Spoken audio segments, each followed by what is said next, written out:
line. Okay, so part A is the requirement of the line right here.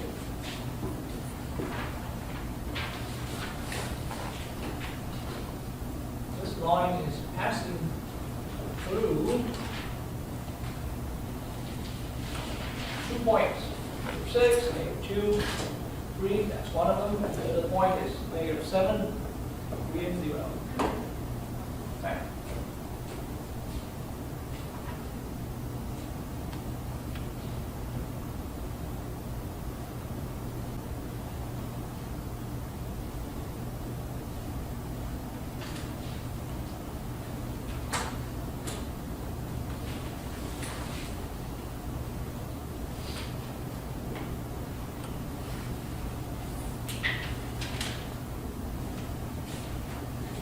Now, one thing, I mean, I don't really need to take you guys too far back with, into Euclidean geometry that you learned back in high school, but yes, Euclid, it's a long time ago, proven for us that anytime you have, at least in the physical 3D space we're living in, anytime you have 2 points here, then there will be only one unique line going through those 2 points.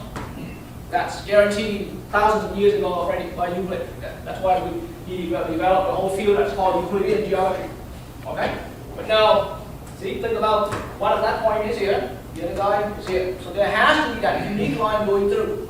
What we need to look for now is the equations, right? The equation that describe this unique line like that. Okay? But see, the information that we're looking for is already in this problem.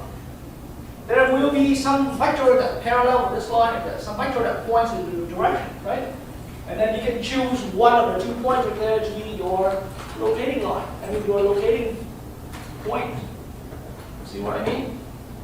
Okay. And so right from that idea that I introduced us, you need to look for you need to track down the direction of your line, right? Where your line is pointing. So you have the 2 points here. So think about it. If you go from one point to another point and create a vector like that, you treat one point as the initial point and take the other one as the terminal point, then you can go about your direction vector this time can be r equals what? You see, I choose this point to be the final point. Just my choice. You can go the opposite way. -7 minus -6. You guys following? That's the direction. And then 3 minus -2. And then 0 minus -3. That's how I have found my direction vector. So that direction vector right here for my line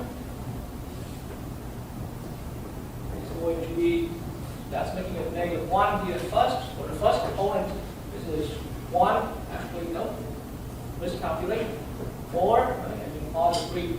You guys all agree with my calculation so far? 5. What's that? Thank you. Check that. Yes, it was right.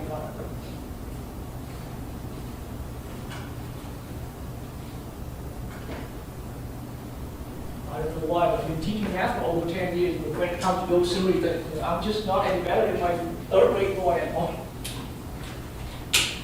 Okay, so we got the direction, right? The line will be pointing in the same direction or parallel with this vector. And so now, all you need to do now is just pick your choice between one of these points here. So which one would you like to pick? Second one. What's that? The second one? Okay. So now here's how fast it goes here. And I leave parametric equations or symmetric for you to watch out, in some problem that you're working as in your assignment, it may ask for writing your equations in parametric form only, right? Some other problem is asking only symmetric lines here. In any of my examples, I'll show both. So for you guys to get comfortable with the idea. Okay? So now you're going to choose this point, the locating point that we're using. Right? It's going to be -7, 3, and 0, right? So now here's how I'm seeing it as far as parametric equation. Right? We got x equals y equals z equals. It's a set of 3 separate equations, right? So if you recall from how I did that earlier, and I don't even have to repeat all of that inventing steps like how I did with the demo problem anymore, because here's how fast things can go. Remember, I circled those things with the blue and with the red circle. So now here's your locating points, right? That's the x coordinates, that's the y coordinates, that's the z coordinates. So it's going to be -7, okay? 3 and 0. You guys follow that there? I mean, I'm not done completing my parametric equations yet, okay? But then, so now it comes to the vectors components. So your line is parallel to this vector, right? So, and these are the components. So the components will become the coefficients in each of your parametric equations. So now it's going to be -t, right? Plus 5t for the y, right? And then plus 3t for the z there. That's how easy it is.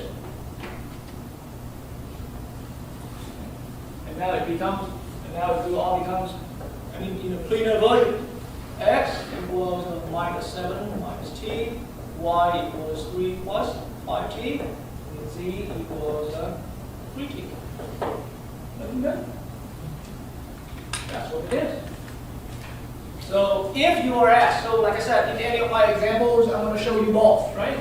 But when you are actually working on any of your assignment problems or even on a test, then watch out if it's specifically only asked for symmetric or only asked for parametric, so that you can save yourself some efforts in doing both. That's all there is. So if you were asked to find the parametric equations, this is your answer, right?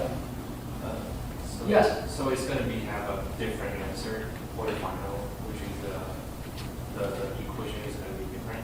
Also, we can randomly pick which one. Yes, yes. So if you pick that one right here, it's going to be slightly different, a little bit. Okay.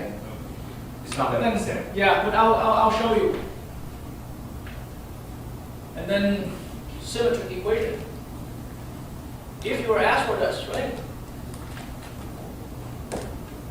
Symmetric equation, then it's going to be, see, x plus, so from that one, right? Or remember the point that your line is containing, you're going to go x minus -7, which is x plus 7, right?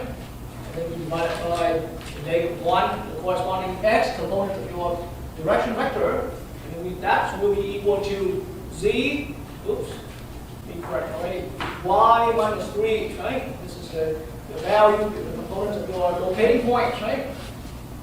And then over 5, and you want this to equal to z, right? Minus 0, which we can skip, divided by 3. This is your set of symmetric equations. Okay? Then for the same problem here, let's quickly do a scratch work for a what-if situation.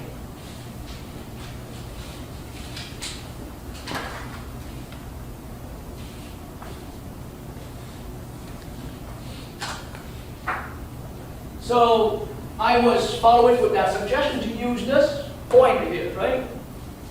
But what if we chose, now, of course, the parallel vector or the direction vector is still the same, right? That's no different. So it's going to be -1, 5, and 3.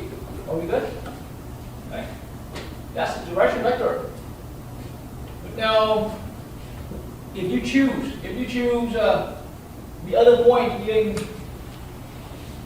-6, -2, -3, right? You can write it like this. X equals, right? Y equals, and Z equals for parametric equation here. And you can go -6, -2, -3 here. And then -t plus 5t plus 3t. Okay?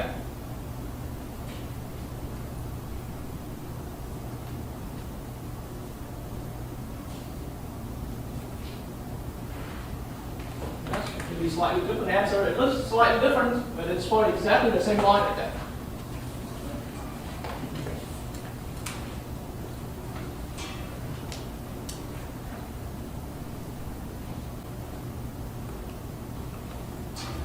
Then for the symmetric equations, these are parametric equations. And for the symmetric equations, here you have x plus 6, right? -1, that's making it equal with y plus 2 over 5, right? And that equals z plus 3 over 3. Right?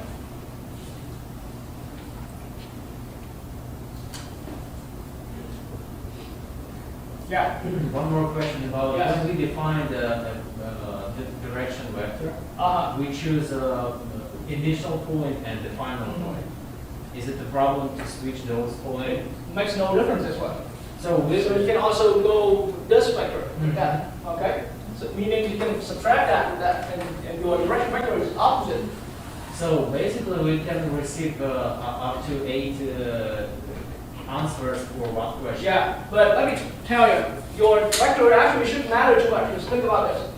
If you did it the opposite way, right, it's going to become like this: positive, negative, and negative, right? Yeah. So algebraically, you can multiply a negative 1 to both sides and making it negative, positive, positive. So it's all the same in terms of equality. So, The only thing that matters, that makes things look different a little bit, is that whether you choose the point, the containing point, that locating point. That's what makes two separate looking answers together. Okay? But as far as which direction your vector is pointing, it shouldn't really matter. Are you guys following with what his question was right there? See, in my work, I just simply chose this point as my terminal point, right? And then this is the initial point. But if we chose the other way around, we only just end up with the opposite sign in any of these. Okay? So algebraically, when we place it all in our equation, it should cancel out somewhere, and they should all be equivalent. Okay? All right. Any question for me so far? So see, this one here is a little more creative than the one that came out from the demo problem. Because the demo problem is just straightforward information, right? Here's your parallel vector given, here's your containing points given, right? So we just strictly apply that. But now the direction vector was not directly given, so we have to find it. That's why I put it here as the example. Okay? All right. So I'm going to put in part B another problem where we're going to find the equations of the line, and then we're going to keep applying more creative thinking into that. All right. Any question? Any other question for me before I move out to the next one?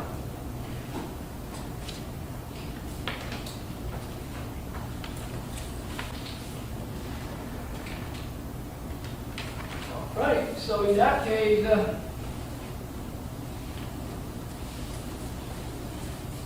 let's look at part B.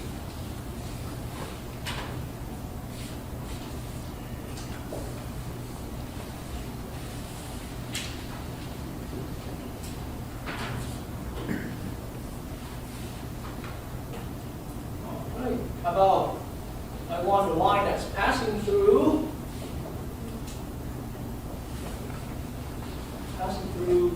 -5, -2, -1. And parallel to this equation, x minus 7 over 5 equals y plus 4 over 5 equals z minus 6. Right?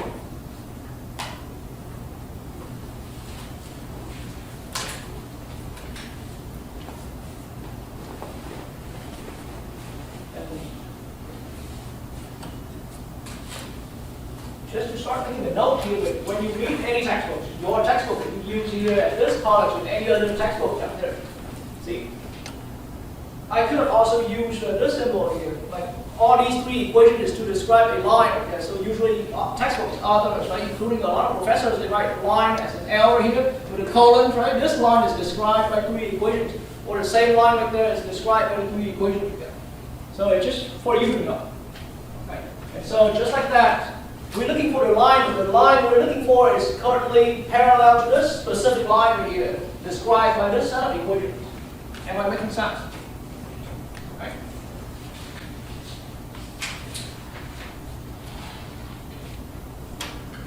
All right.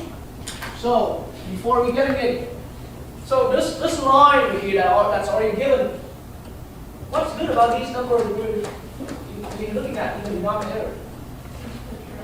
they are the direction, right? That's the directional vector for this particular line currently, right? For this given line, these three coefficients in the denominator, they are the components of your directional vector. So what key does that give us here?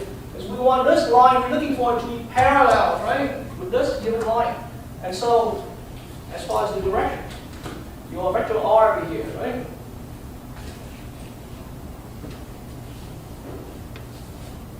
It looks tricky at first, but the direction is exactly the same vector. Okay, 5, 5, 5. Okay? Because the two lines are parallel. Throw in some reasoning if you have to. And that's it. Once you have the directional vector, the other important component is already here, because you already also knew that this is the point that's locating your line, right? The point that's being contained on the line. So now you have your choice, and then the work now is going to go pretty quick. And let's show it off for you. If we're doing parametric equations, then we produce a set of three equations here, x, y, and z, right? And so for x we're here, it's going to be minus 5, right? Minus 5t. And for z, for y, it's going to be minus 2 plus 5t. And then for z, it's going to be 8. It's going to be negative 1 plus 8t. That's a set of parametric equations. That's how quick it can be, right? Once you identify correctly the point that your line is containing, and then the directional vector.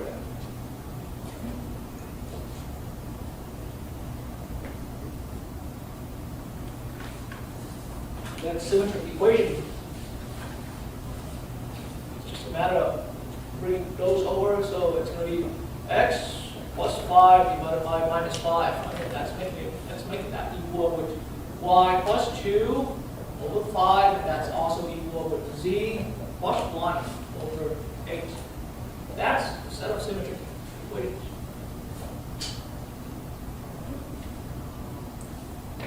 Not so bad.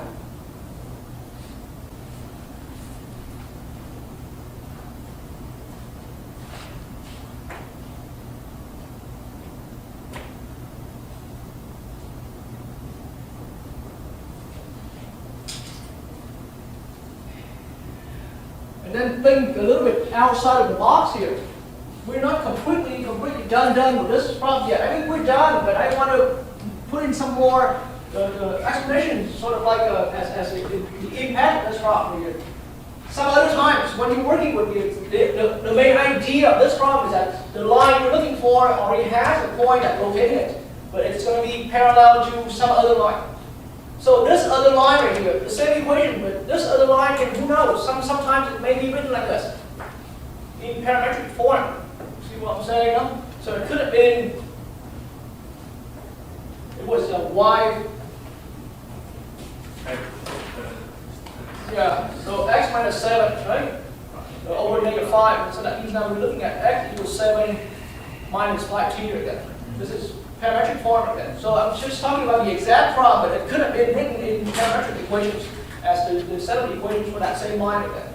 And then this is y equals negative 4, okay, plus 5t. All right. Then z equals 6 plus 8t. It could have been written that way as well.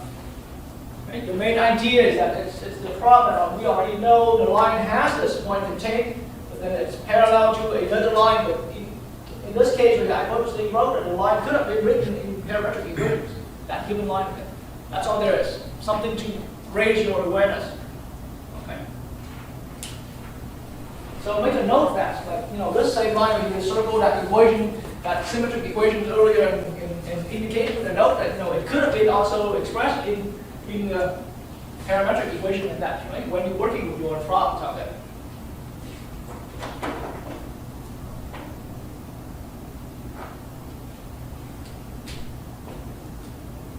Please, question for me.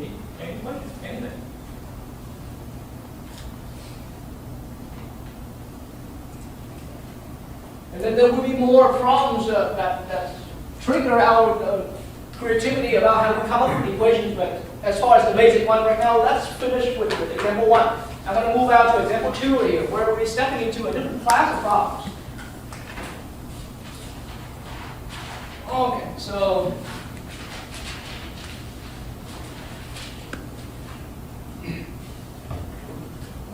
let's call that example 2. Okay.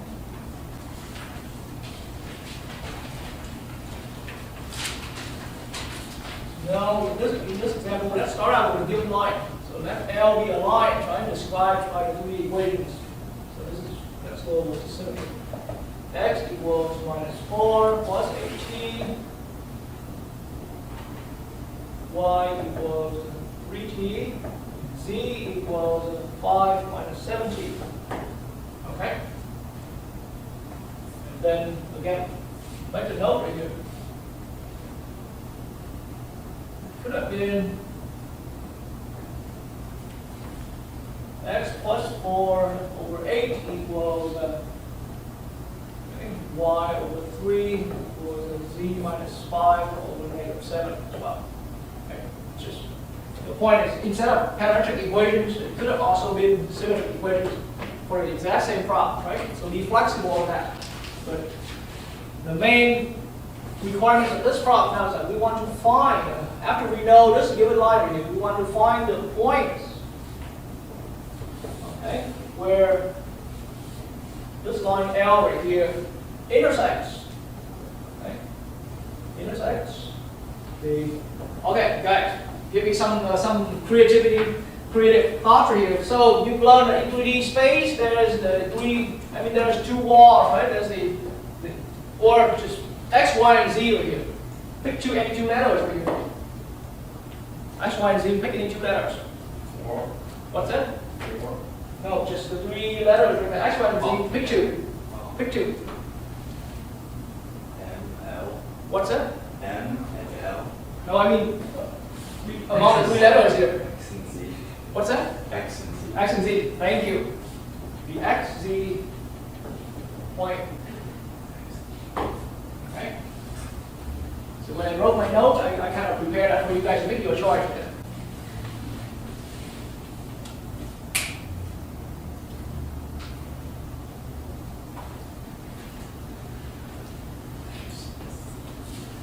X, Z point.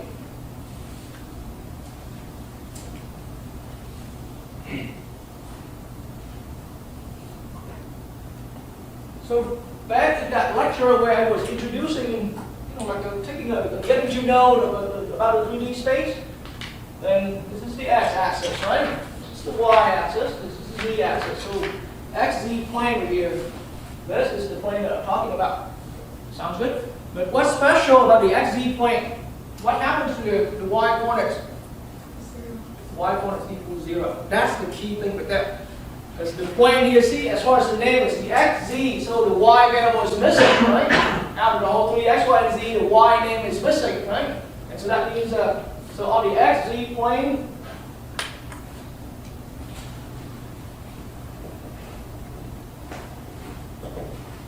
on x, z plane, y value equals 0. That's one thing we know for sure. Agree with me on that? So we already have this equation. Uh-huh. And so, right from there, right? So here's what I'm seeing.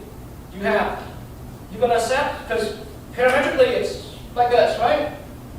So you can set 3t equals 0. You see the impact of that? Like that?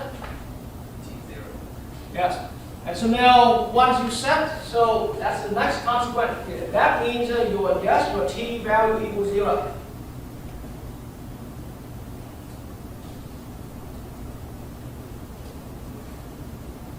And it's a point. It's the point, so we need to find the other 2 x and z values, right? And so now what am I going to do with this t value right here? T is only a parameter of all the 3 equations here. But once you know that, hey, in order to intersect with that x, z plane right here, then I need t value to equal 0. So now we know that t value equals 0. We're going to substitute that into the other 2 parametric equations. So that means now x equals minus 4 plus 8 times 0, right? And z equals 5 minus 7 times 0. You guys with me on that right there? So now here's the intersection point here at the end. We have our conclusion. Intersection point is at, see, this is negative 4 for x, right? Minus 4 and 5, right? Comma 5 for y and 0 for 4. This is z here. 0 for z and 5 for y. Okay. That's the intersection point. Because we already knew that z is, of course, the way how the question is asking is, we force y value equals 0, right? The other guys come out. So the generality of this problem is you have to, from the known value being 0, right? You have to find the t value correspondingly to that. See what I'm saying? Like once you found your t value, you're going to substitute that t into the remaining parametric equations. Okay? So for this problem, it's done here. But like I said, this line, this is given line back to that line here when it was given. It could have been given in in symmetric format right here, right? So make a note here. If it was that case, if it was given in symmetric equations, then you must bring it back. Okay? It's better to bring these, right, to parametric equation. So sort of like we just add one step before we start getting into that. Right? We add one step by converting this set of equations back into the parametric equations before we tackle down the actual work here. Okay? So let me spend a little bit of time, and it's also some good learning for everyone. I mean, it's at this point it's just the algebra right here.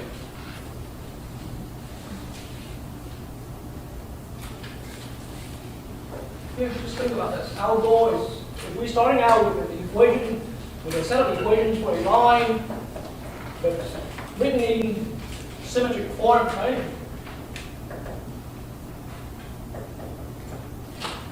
The question now is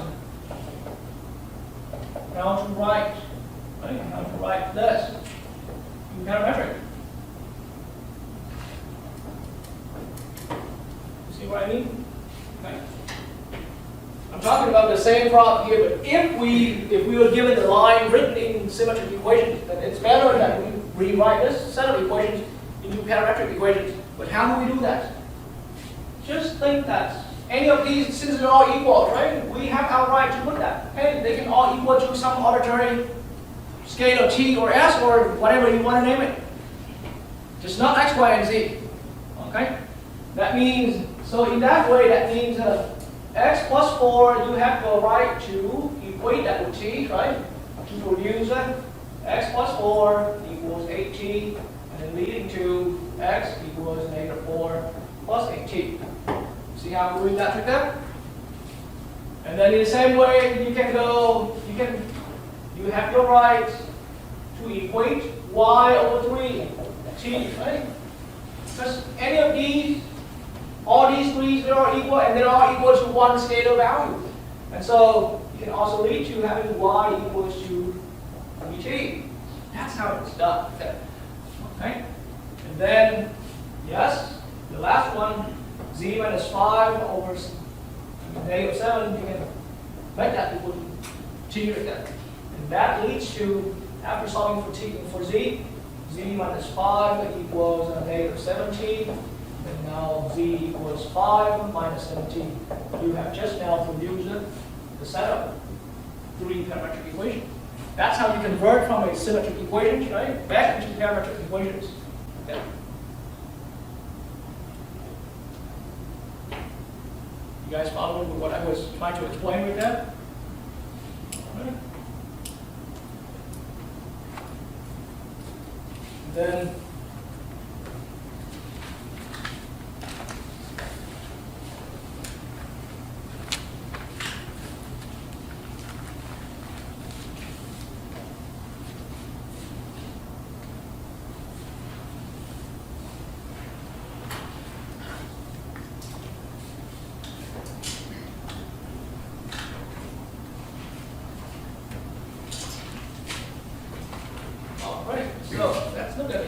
freedom here. Given the lines L1, oops, the sign is just colon here. And these are written in parametric form, parametric equations. So x equals minus 2 plus 3t, y equals 2 minus 18, z equals 3 plus 14. That's one line. Then second line I call L2.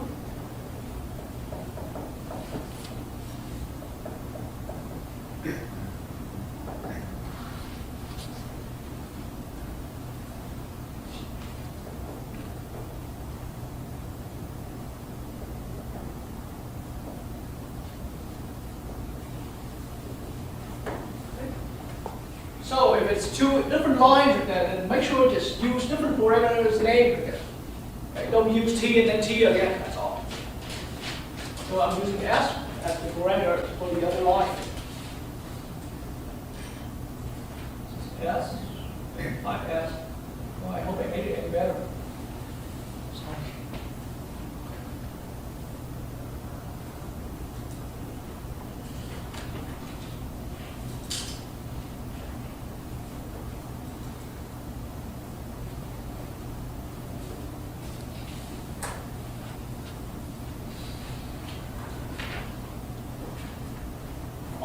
So part A of this problem here, right after having the two lines. Guys, lines in space, there's some chance it can happen to them. There's a line, right? There's a chance that if you extend them, they will intersect each other. But or they can just be skewed lines together, meaning they're just kind of not going through each other at all, right? Or the third situation, parallel. Got the idea right there? So skewed line, intersection lines, right? Or parallel lines, right? 3 cases, or any 2 lines in space. So you've learned one thing, but you will be able to think outside of the box for a different situation through this problem here. Find the point of intersection.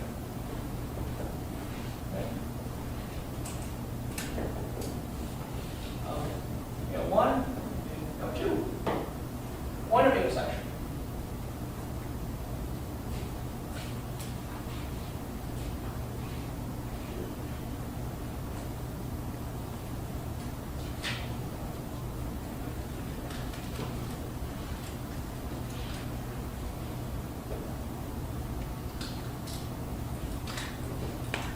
Okay. You guys ready? So here's the thing.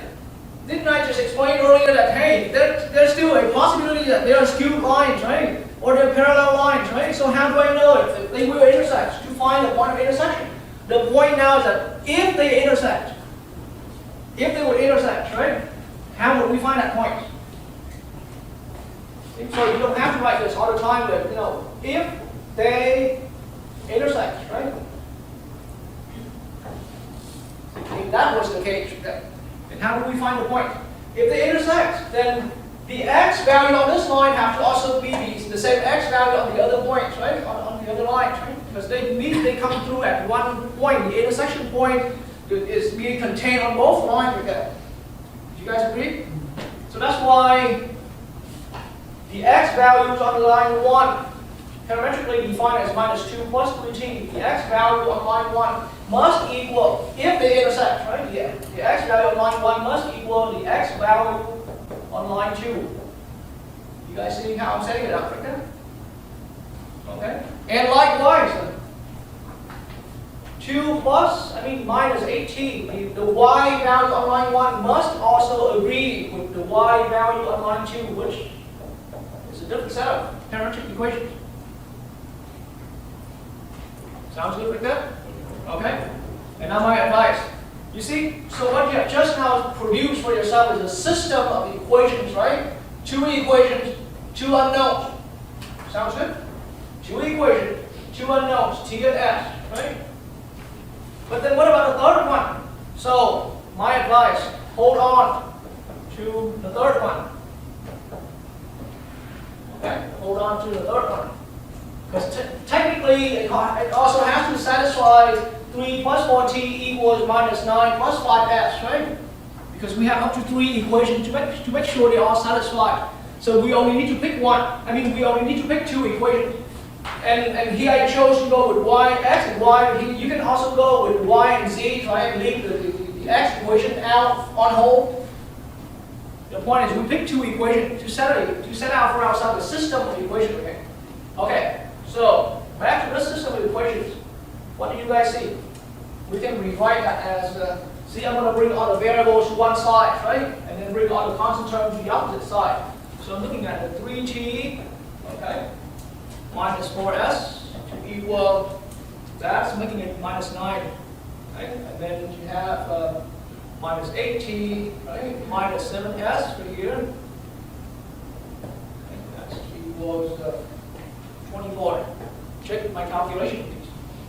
So you produce for yourself clearly now a system of equations, system of linear equations, right? Of 2 variables with 2 unknowns, right? And so at this point here, you guys are well mature enough in math. I leave that for you. You have your options of using the substitution method to solve the system, right? Or you can put this in as a matrix. If you know how to, if you have any background with matrix, you can set it up as a matrix like this, okay? And you do your work with it. So I want to leave that for you, either using that as a substitution method, right? Or using matrix, or using elimination methods, whatever. Solve the 2x and t, solve the 2s and t values for me, okay? Take a few minutes.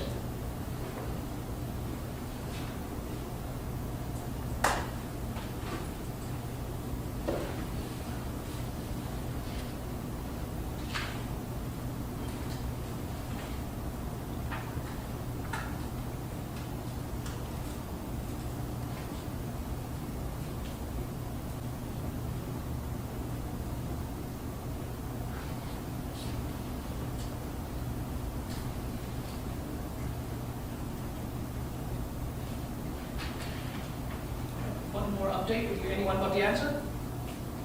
Yeah. What do you have? You're looking for the answer for S and for T, right? What's that? The values for S and for T. Yes, just for S and for T. I got S equals 0 and T equals -3. So I heard T equals -3, S equals 0. Okay. I believe I agree. Okay. I got more people finishing too. Agree with that? Okay. Right, so we found the 2 values for T and S in this system, right, to be T equals 0, and T equals -3, and S equals 0. And then whichever solution, whichever method that you would like to find it. And so now, we're almost done. So what I'm going to do now is I'm going to substitute T and S for here into the third pair of equations together. Okay? So we want to make sure, so we want to take this pair here, like I said earlier, at that point when we were setting up this system, we were holding on to the third one, right? So now we're gonna check with the third one. So the third one is, after equating the 2 components side by side, we got 3 plus 4t to equals -9 plus 5s.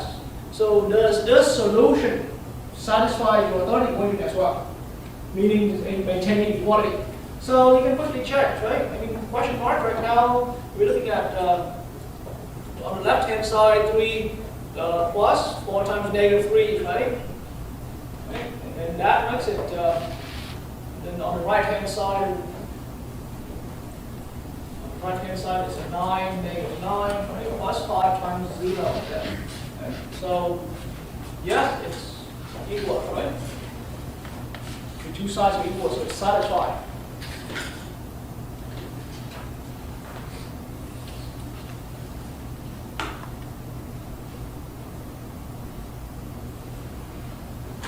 Now that tells me that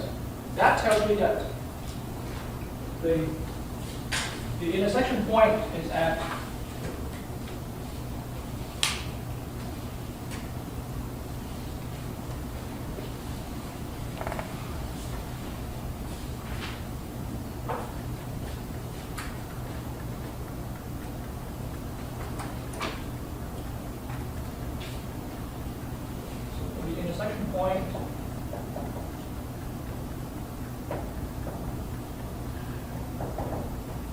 now at this point, you can just choose one of the two lines of here and substitute the t in or even the s in with them. You don't have to go with both. So I'll just go with line 1 with them, and you can make your choice with line 2 with x equals, right? So minus 2 plus 3 times negative 3 for t. Okay? So that's making it minus 5, whoops, no, minus 11. And y value right here is 2 minus 8 times 23, right? And then that's making it 26. Okay.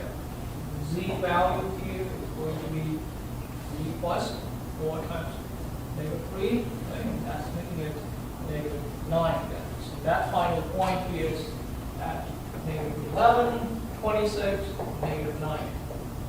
That's the point.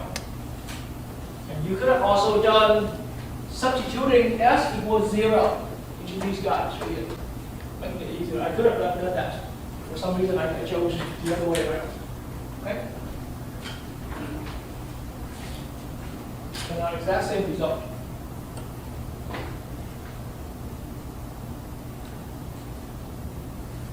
And so that's how we're done with part A of the example of the problem.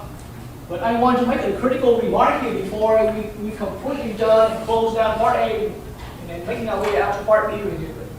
You have to understand, I mean, structure, as a structure of the problem here, this is the common method to detect. Think about this. Right here, this checking word. Make the note here. If this fails, okay? Or if this failed here. If this checking word, so you always gonna start out setting up two separate equations equating each other, equaling each other, right? But then after you solve that system of coming up with s and t, things like that, you gotta check with this third one. If the third one failed, that means L1 and L2 are skewed line right here. Okay? I mean, technically, I shouldn't say skewed line. That's a little too soon to say it. How about they're not parallel. They're not intersecting.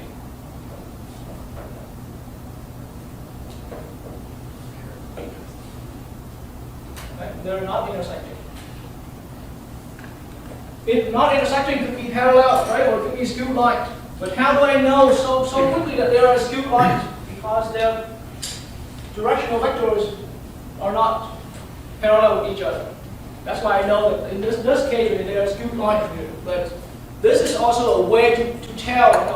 That's the way to tell whether the two lines will intersect or not. Because if they intersect, then after you solve that system, you also have to satisfy the third one that you held on. Like that. Okay? And so aside from this problem, you may run into a problem where the question is asking you, hey, check to see the two lines are skewed lines or not. This is the way. If they intersect, right, you can solve a system of two equations and then coming up with some s and t values, but then check with the third one right there, it will fail. Okay? And that shows there are skewed lines there.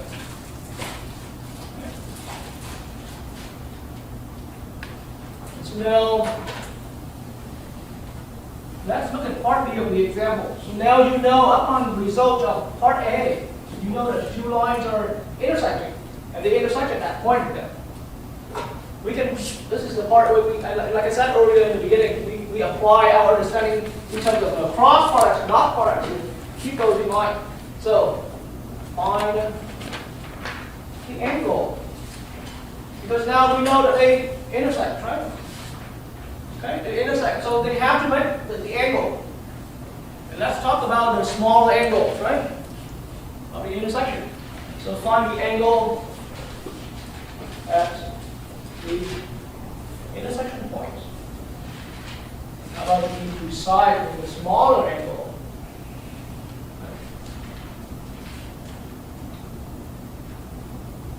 At the intersection point.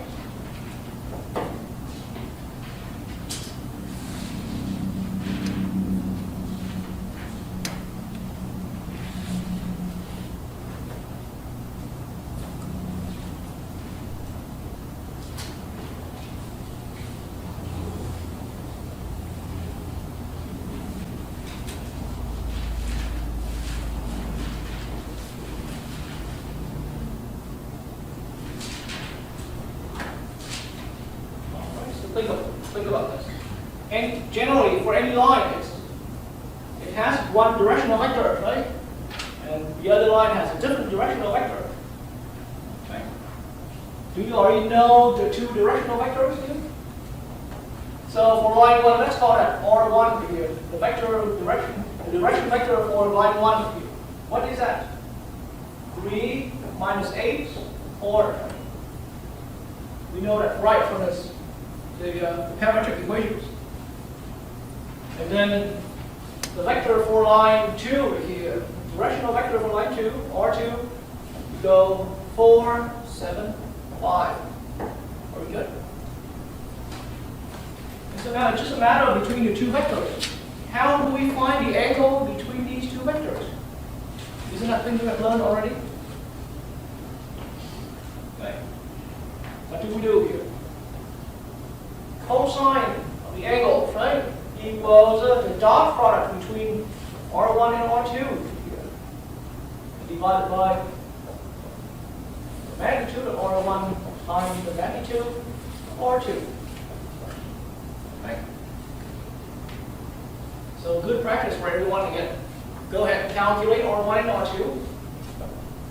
I mean R1 dot R2 right here is going to be 3 times 4, right? Plus times 8 times 7 plus 4 times 5. Right? And then the length here, the magnitude here, R1 square root of 2 squared plus negative 8 squared plus 4 squared. You multiply that other square root right there. 4 squared plus 7 squared plus 5 squared. Right?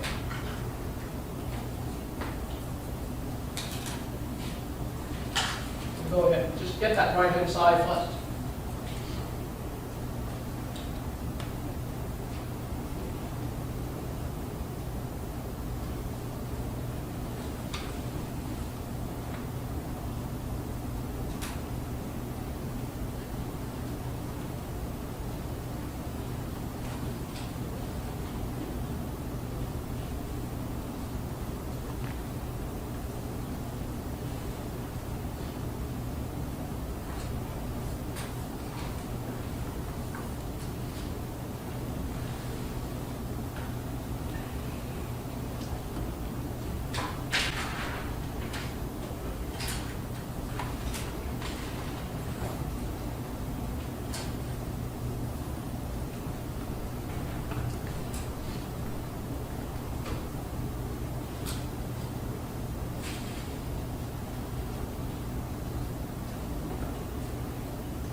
Cosine theta equals anyone finished? So what's dot product on top of here?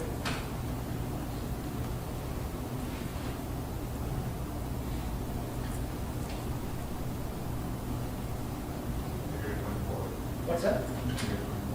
Negative 24? Is that what you said? Okay. And then what about the two lines in the denominator?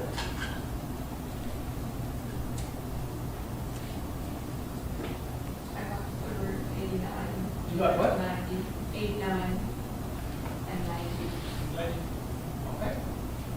And then we can put it all together in one square root, right? Now, and you guys confirm that with that? Right. So now that means theta itself is just a matter of taking the cosine inverse, right? Minus 24 over the square root of 89 times square root 90. Right? Then yes, go ahead and leave your angle in degrees again. What's that? 106.5. 109? 106.5. 106.5? All right. I see 105. You have 105. Wait, 106? I mean, he got a 105. You got 105. I got a Okay. Any 155. 155? Right. Just check your typo somewhere a little bit on your calculator. That's all. All right, so that's the angle. So we found the angle. Now, as far as the bigger picture of this problem, just think about it. I was saying at the intersection point, so in the end, in the way we found it, does it have to be that the two lines have to be intersecting in order to find the angle? Look at the way how we just solved the problem here. So does it really require that the two lines must intersect so that we can find the angle? No, because finding the angle here is completely independent with that intersection point we found previously. All it needs here is just the two directional vectors that align with the two lines together, right? And we can find the angle between them. Perfectly good. Okay. All right, so that's now for the example 4. Is that right? Yes, it should be.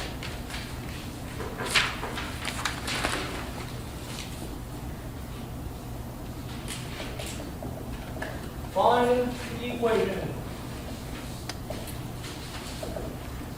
Okay. Of the plane. Yes. That's one main goal over here. Part A. The plane that we're looking for has the requirement passing through the point 165 and parallel to the plane, different plane, A being ax plus 2y plus 3z, same 5. Okay?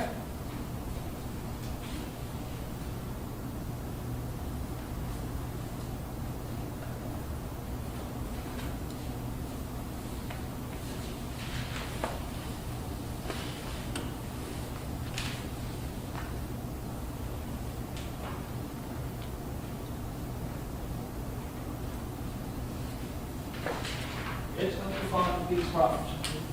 I really enjoy doing these problems all throughout my teaching life and when I was doing this stuff myself.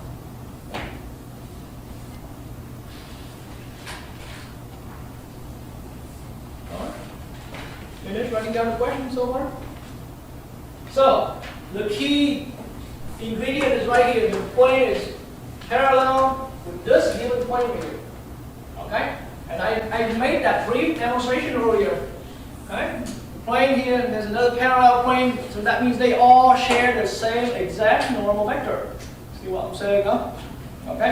So sadly, I only have, think about this flat surface of the table of mine is one plane like that, right? And there's another plane above that. So if they're parallel, they all gonna share the same normal vector. You got the idea? So, have you already recognized that normal vector? Comes out right here, right?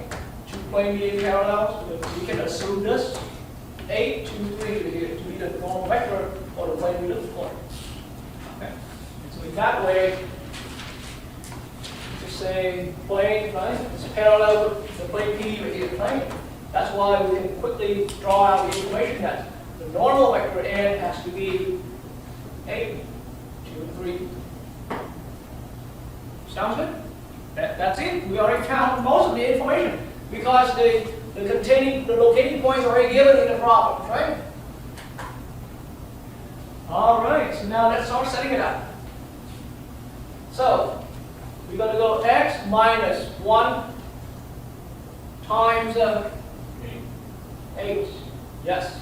As a dot product, right? And then plus. Now y minus 6. You guys see where the 1 and the 6 came from? Right. times 2, right? That's the dot product between the arbitrary vector and the normal vector. Plus, now you've got z, right, minus 5 times 3. Please, am I going too fast for anybody? Okay. So this is the dot product. This is the dot product between the arbitrary vector on the plane and the normal vector. And we want this dot product to equal 0. That's how simple it is to set it up.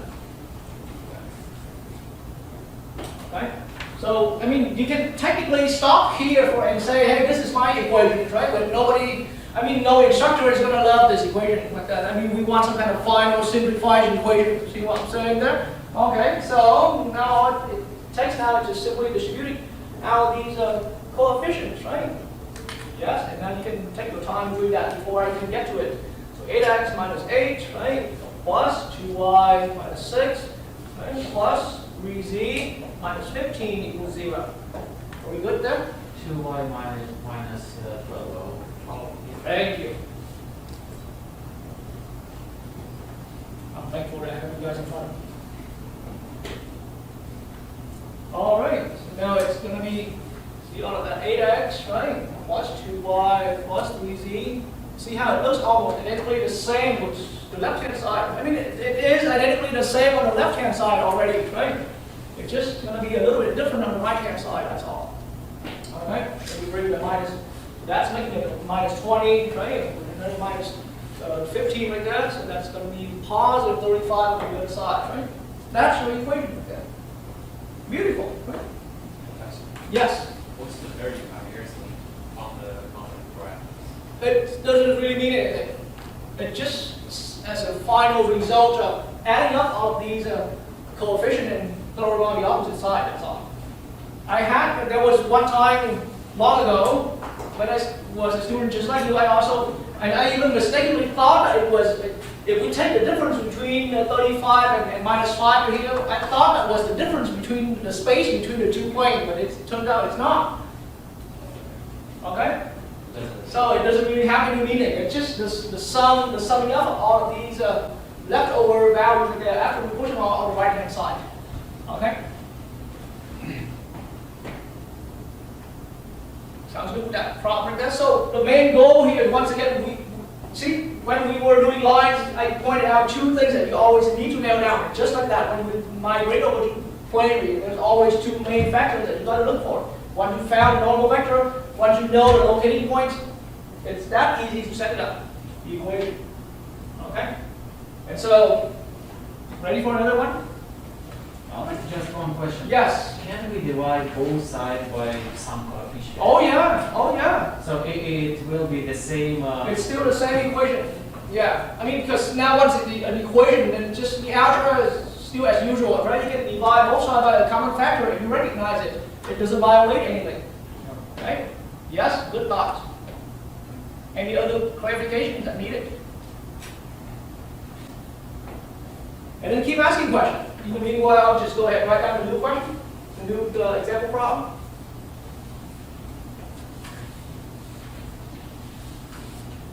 All right, so part B of the example. We're still finding, so the whole example 4 is finding different equations of planes, right? Part B, how about the requirements for this plane this time is, so it's passing through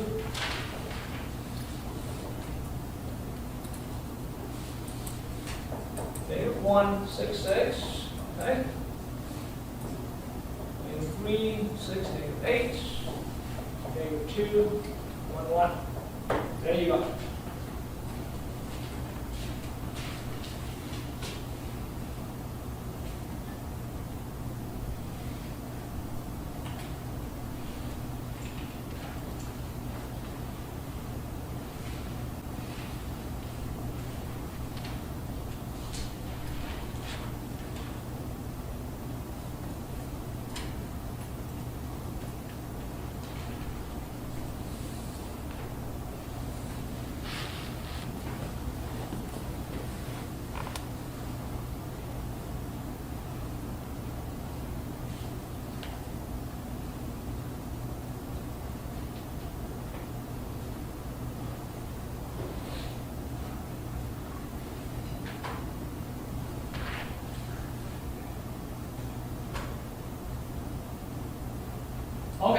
So here's one more thing. According to Euclidean geometry, in a 3D space, anytime you have 3 points in space, anytime you have 3 points in space, there will be one unique plane going through all that. Okay? One and only one plane going through the 3 points together. So like say my fingertip here is 1 point, my pencil tip here is another point, right? And my foot toe right there is another point in space. There will be one plane going through those 3 points. You got the idea right there? And that's why we are in that situation. We want to find a plane, right? We want to find the equation of that plane is going through these 2 points there, or containing those 2 points. I mean those 3 points. Okay? And so as far as the containing point, the locating point, it's easy. You already have 3 points to choose, right? Any one of them is going to work. Okay? But the more important one, let's find the normal vector. The normal vector. So now I'm going to draw a descriptive situation with you. 3 points. Okay? So think about vectors again. Out of the 3 points, you can create any 2 vectors, right? From the same terminal points. You guys agree? And then from there, see, think about it. If these 3 points are on the same plane, the normal vector has to come out this way. The normal vector must be perpendicular with both of these guys. Am I correct? So how do you get that normal vector? You just learned this material. You got 2 vectors. How do you get the one vector that's perpendicular to both of them? The cross product. You got the idea? The cross product, right? Okay. There you go. So now, just think of it like that. You can call that -166 here. You can call that -3, 6, -8, because I'm not even, I mean, this is just a drawing, so I'm not even sure which one is which, but you can just give them an arbitrary name like that, right? And so that means we have one vector here. You can call that a v, right? A vector v1, and then the vector v2 right here. So vector v1 here has to be, okay, so -3 minus, right? 1 is -2. 6 is 0, okay, -8 minus 6 is -14. Okay, correct my calculation if you could, please. Okay, V2 is -1, 1 minus 6 is -5, and 1 minus 6 is -5. Okay, please double check my calculation for the 2 vectors there.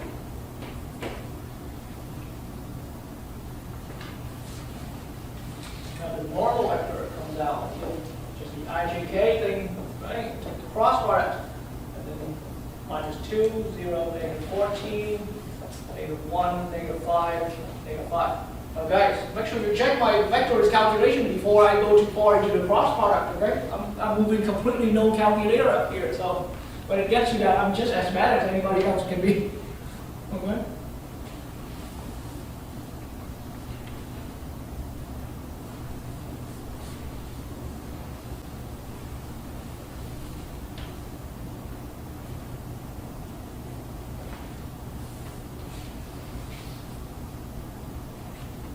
Alright, so now here's your chance to practice and cross products again. Quickly get the cross product from this. And then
see if you agree with me. Okay? I found in my that little subtract half there, minus 70, and 4, and then 10. Okay, did I get that correctly done? Okay, so that's the normal vectors, right? And so now once you've got the kind of vectors, everything is done. And you have your choice to pick any one of these three. Make your pick. Because any one of those 3 points are already contained on your planes, right? So make your pick so that we can set up the equation. The third one? Okay. So here we go. So the third one, right, is the point on the plane, and they're all on the plane. X plus 2 times negative 70. Okay? It's a dot product. Right? Plus, now y minus 1 times 4. Okay? Plus z minus 1 times 10. And we want all that equals 0. Okay? And then with that, now we like it. So let's go ahead and distribute it out. So minus 70x, right? Minus 140 plus 4y minus 4 plus 10z minus 10 equals 0. Right? Now minus 70x plus 4y plus 10z. And all of that here, 140. Then that's 150, so 154. The opposite side.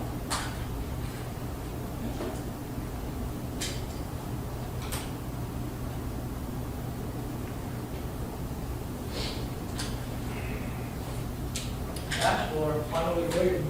And this time, I'm telling you, it's not going loosely. It's not going loosely like when we were finding the equations of line. If you chose any other points, you will come back to the exact same equation. So don't worry free about which point you have to choose, right? There's no have to choose this, as long as they are on your plane, right? They will work. Okay? You will come out with a good one. Okay? Starting to get the main idea of how to set up the equations for these things right now. So let's look at another one. Things keep getting more fun and more fun.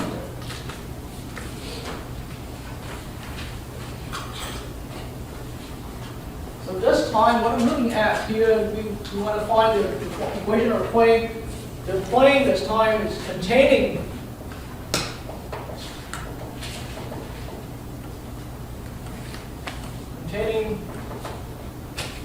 point at 4, negative 3, and a line. So it contained a point and a line. Determined by x equals 4 minus 14, y equals 8 minus t, and z equals 6 minus 16.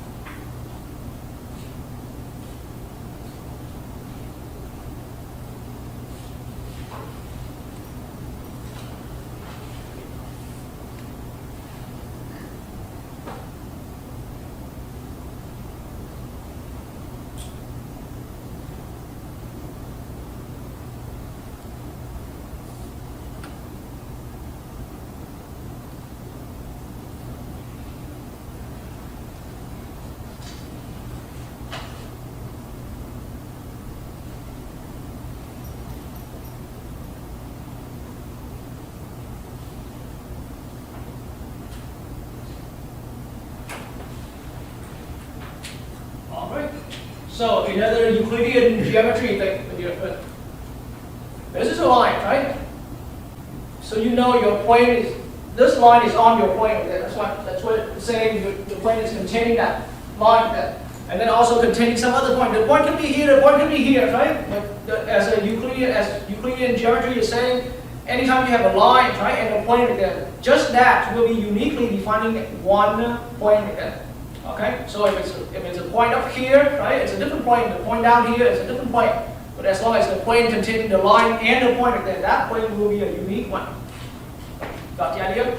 Okay, and so now in that way, we are drawn a situation like this. The line, and see, we've just learned about line before this, right? So any line has its own directional vector already, correct? Okay, and we got a point sitting out there somewhere. So now, how do we know the vector for that line? What's the vector for that line?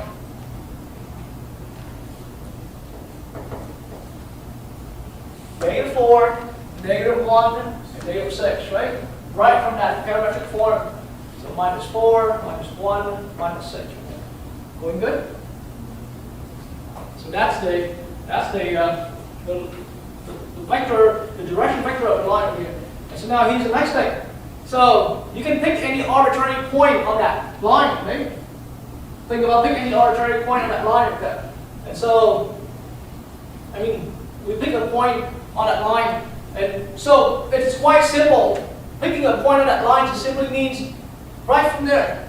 That point is already on the line. It doesn't have to be anywhere fancy, right? It's just right, because any point, any line has to already have a point contained on it, right? Part of your equation. So pick that point like that. So now you can think about that point right there as being at 4, 8, 6, for example, right? And then this other point that's kind of sitting out, it's 4, 4 minus 3. So 4, 4 minus 3 is here. So then from there we have another vector. Looking good? Okay? So now again, recall yourself. There will be one and only one plane containing both of these guys, but the normal vector has to be perpendicular to both of them, right? So you got a vector, you got another vector. How do you find that normal vector? We take the cross product again, right? So anyway, so by the way, this vector right here, you can call it V, right? Let's quickly find the components for V here. So right now it's going to be, so it's 0 for x, minus 4 for y, right? And then minus 9. So now when I go the normal vector, it's going to be R cross V, right? Or V cross R, it shouldn't matter. So the ijk then, right? Then there's the -4, -1, -6, 0, minus 4, minus 9. Okay, go ahead and find that.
Now with the software that I was using, I came to check here if I made any error. 33 minus 36 and minus 16, right? I could be still wrong. Using technology or not, you can still make typo and errors all the time.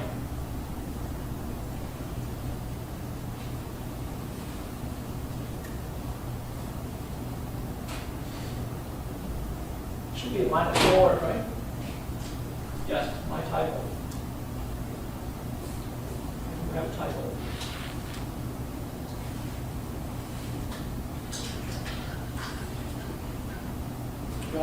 take the answer.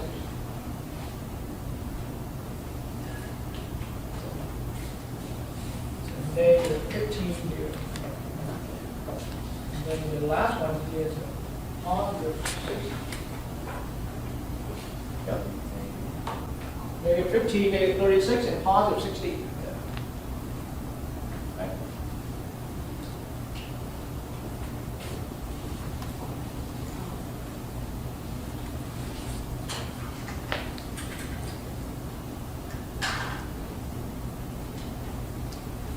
So now that you've gotten the vector, the normal vector, you can, once again, you can go back to that point on the line like that, right? And use that as a point that's being contained on your plane as well. Or this point right here. Either one of them. It's going to make it good. So you go, how about let's go with that point right here. So x minus 4 times negative 15 plus y minus 4 times negative 36, right? Plus and z plus 3 times 61, all that equals 0. Okay? So now minus 15x, right?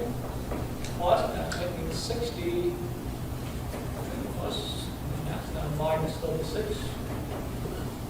Y plus.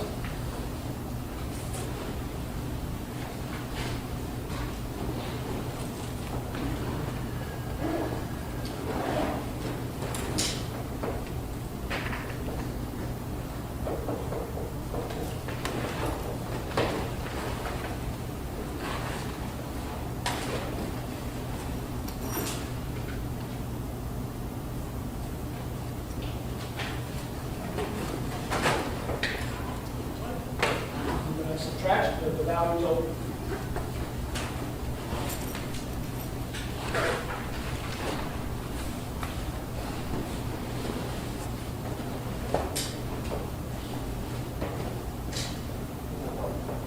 What's that? Right.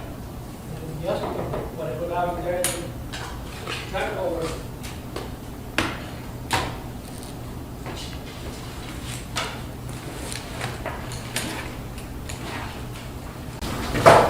So we're still continuing looking at coming up with equations for lines and planes there. Go ahead. So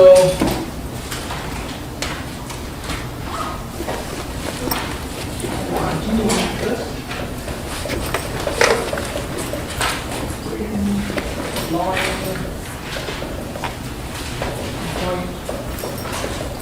So for the rest of this particular topic, we're coming up with equations of lines and planes. We're going to push it more into like the more advanced kind of problem. So we're continuing. And so before I head out any further, I still remember from last lecture, I didn't finish all of example 4 yet. So let me put in one more problem in example 4. Okay. So this class of the problem where we find the equation of the point. Find the equation of the plane. Okay. And then now introducing part D here. Such a good example problem I want you guys to understand it here. So this plane right here that we're about to find the equation for, the plane is containing the line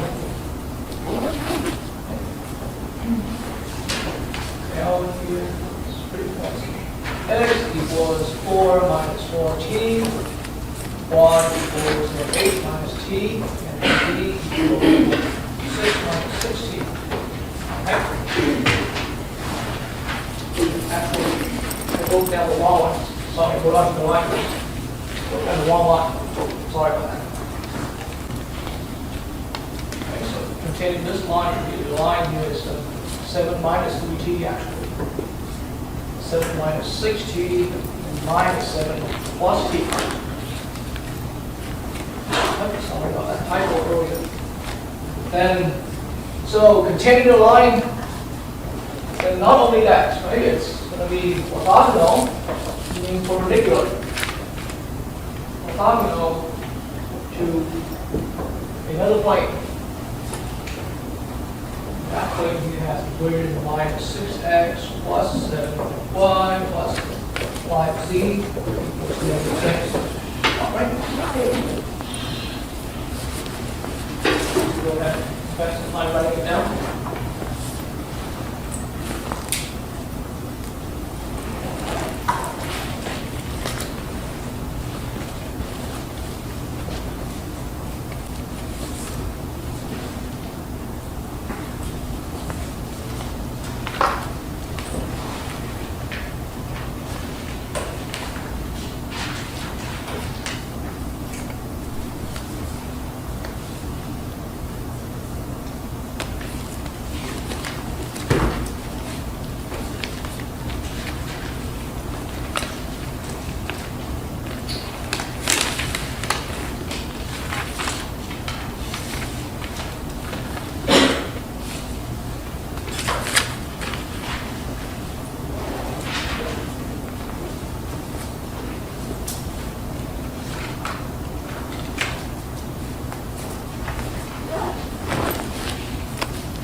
So did everyone have a copy of the problem so far? Written down?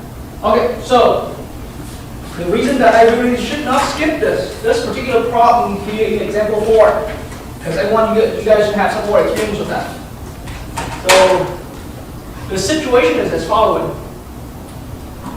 You actually have a point that's already given, right? You have a point that's already given. And so from what we learned in last lecture, anytime now you're looking at the equation of any point and these coefficients immediately telling you the normal vector for that particular point, right? But then in the end, the point now is that we have a given point, and then, so think about that point, the given point is here. And then you have a line, some line right there. We don't even have to know whether it's going to intersect that point or not, but the point is there's a line outside of that point, right? And so the point that we're about to find right here, so now let me lay this. Let me point out that if you can imagine that this table surface right here is one point right here, and you got a line. So you want the point you're looking for, the equation has to contain this line, but then perpendicular, okay? Perpendicular with the given point. So my table surface right now is that given point, this minus 6x plus 7y plus 5z equals -6 right here. It's a given point. So think about this table surface right here. It's a given point that equation, and then we got a line somewhere outside of that, right? So the point that we're about to look for as the equation has to contain that line, right? And then when we extend that far enough, it's going to cross with the given point and be perpendicular. Okay? You got the idea with that so far? Or and so there are so many ways to do the illustration. You can also think of this plane here. I mean, right now it's just the algebra and all that, right? But you can think of this board right here, that plane itself right here. Okay, so then we've got a line, and so the plane we're looking for has to be containing the line and perpendicular with that board. Okay, and that's the idea. All right, so that's the given clue for us. And so now, here's how I see it. The plane that we are looking for containing the line. So briefly draw one point here. So this is the given point here, giving the minus 6x plus 7y plus 5z equals -6, right? And then the line is kind of like somewhere outside of that. And then the plane we're looking for is perpendicular. Okay, so it's making right angle. Making right angle meaning you gotta understand the normal vector of this plane we're looking for has to be perpendicular with the normal vector we're doing here. Right? It has to be a normal vector a perpendicular vector with a perpendicular angle, right? With this normal vector being -6, 7, and 5 here. So these two have to be perpendicular. So that's one thing right there.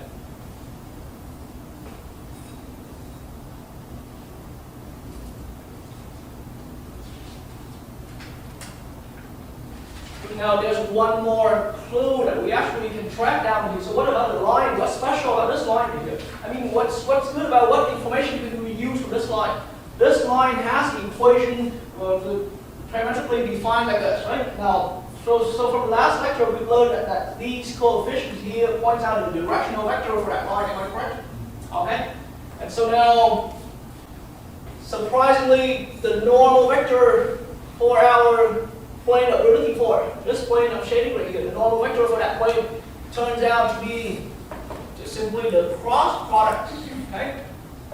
So minus 6, 7, 5. This is the normal vector of the given plane.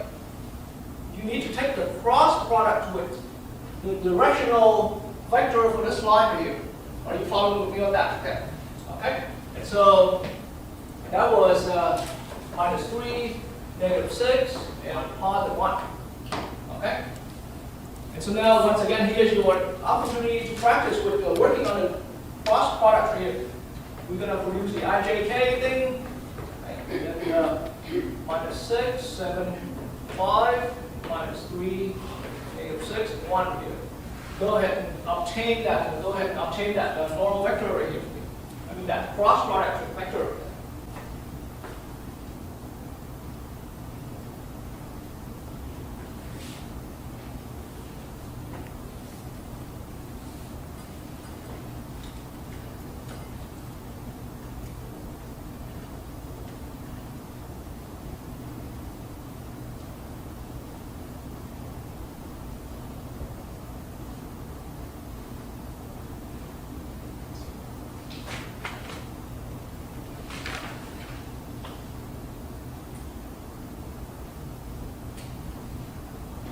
Okay, so one more time, let me demonstrate the idea. I only have 2 hands, so I hope I can do a good enough illustration with you.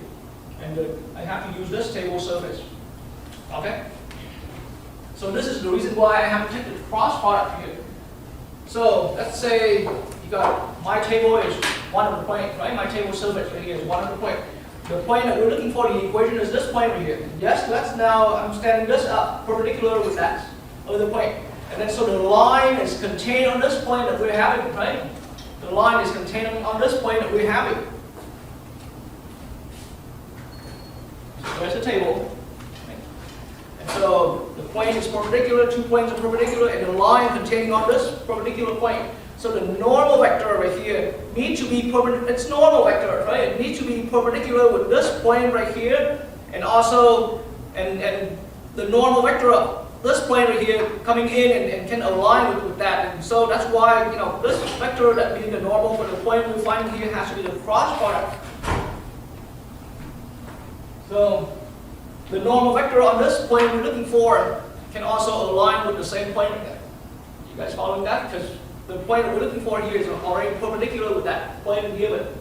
And so the line is here having its own directional vector, right? And so now to find the real normal vector for this plane, which is the red vector over here, all you have to do is take the cross product. And that's the reason why, that gives the reason why you have to do the cross product between the 2 vectors. Okay? One of them is the normal vector just for that given plane, and the other one is the directional vector for that given line. Okay? And so it's the tricky part is right there. But now once you got through with that, okay, go ahead. And once we got through with that, so at this point, how many people got the cross product done? Go ahead. I got, do you want it in vector form? Yeah, doesn't matter. Okay. I got 23, negative 21, 57. 57. Okay, anyone would like to double with that? Because I didn't do the calculation on my own, so I definitely need to have people double check for me. What's that? I got 37, negative 8. 37, negative 8, And 57. and 57. Okay. I'm not sure. Okay, keep trying and give me some more confirm it then. Or maybe let me quickly pull up this.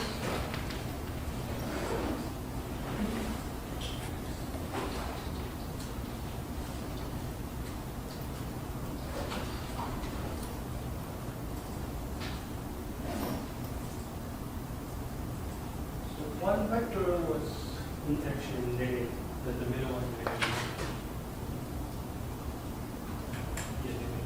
Negative 9. Yeah. Okay.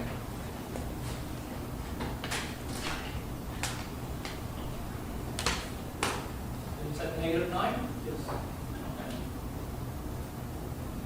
All right, and please keep trying more so that I need more people to confirm this.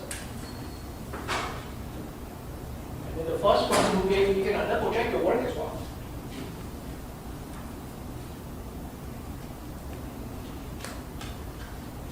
Not taking cross products is always a challenging work in the sense that it takes some time to double check.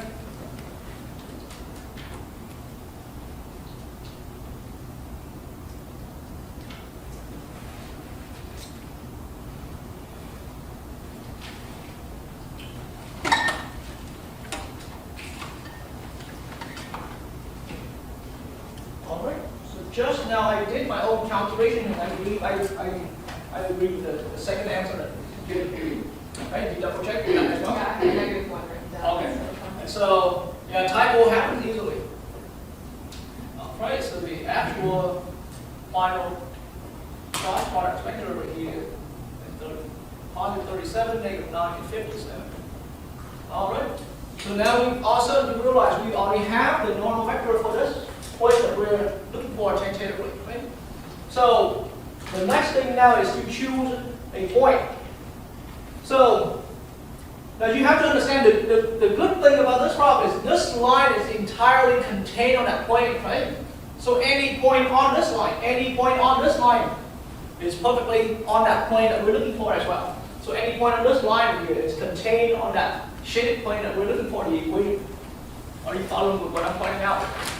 So that's why now, do you have a point ready? This is just some point on the line itself, right? And this point now is clearly known to be on that point itself as well. Okay? So now, in the language I use to call that, I call it the locating point, right? It's the locating point for the line, but it's now also the locating point for this point over here. So now we have that. So just note it down. As far as the locating point, we can use that point 7, minus 7. Now we have everything ready. So now the work here with our equation. So 37 times x minus 7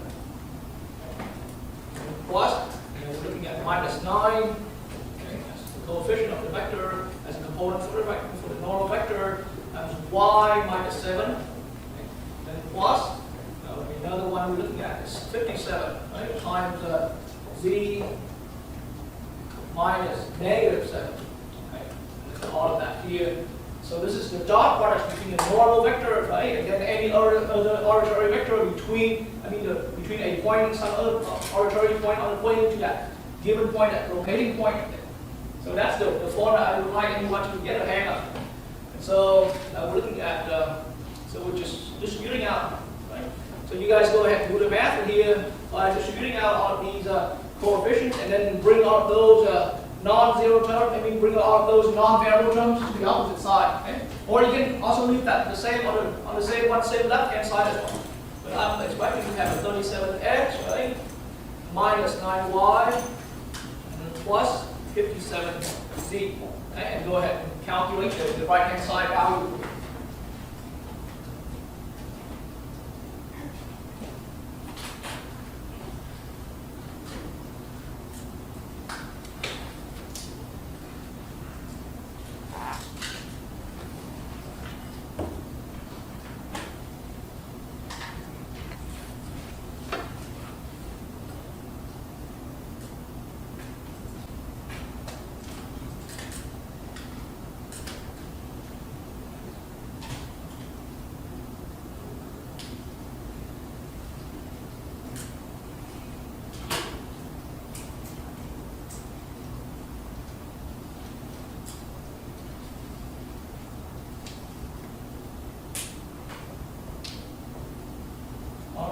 So this work should be fast. So anyone got an answer? 203. One more time? 203. 200 totally, you mean? Plus negative sign. With negative sign. With a negative sign? Yeah.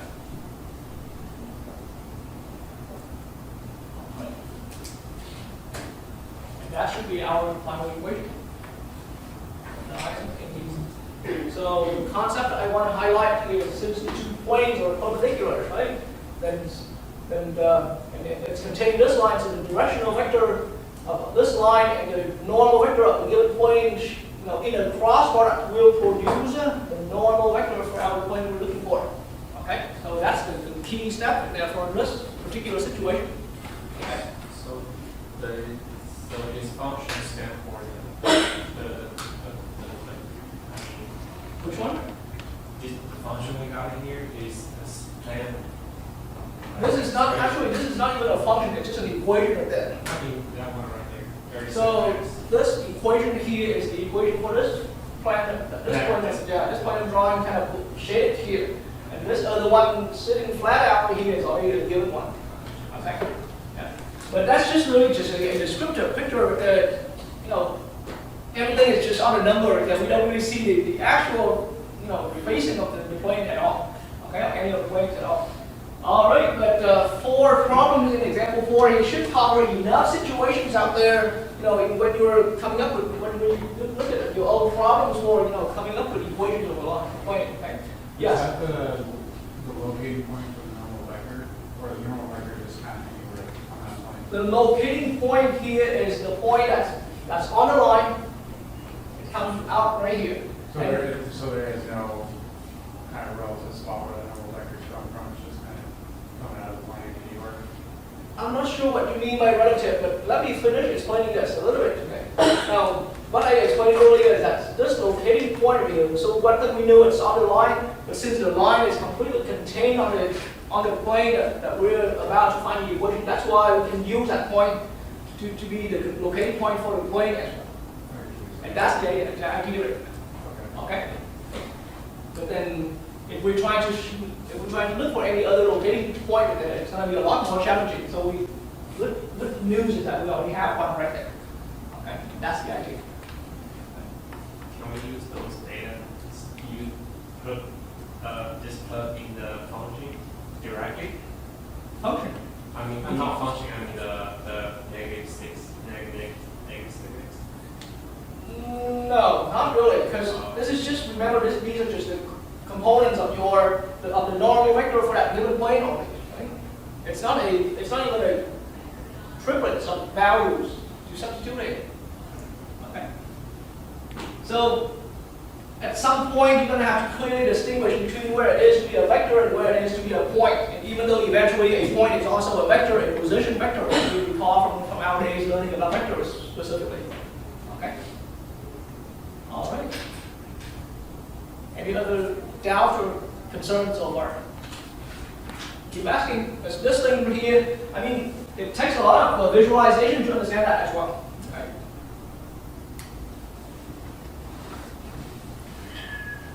All right. And you can always, pull me back at this example, but now let's look into another kind of problem here where I call it example 5. So the whole example 4, you can see that we are working with different situations, but in the end, it's all about we're locating we're finding the equation of a point, right? We need a locating point, and then as long as you have the normal vector, you're good to go. Okay? So our challenge is always to go identify the normal vector and look for the locating point. That's all we need anytime that you're finding the equation of a point. But now, when we're getting into this example 5 here, completely different kinds of problems relating to point. But now, let's say, let me write the equation. Let me write down the problem first. Find the intersection point. Intersection point of the line.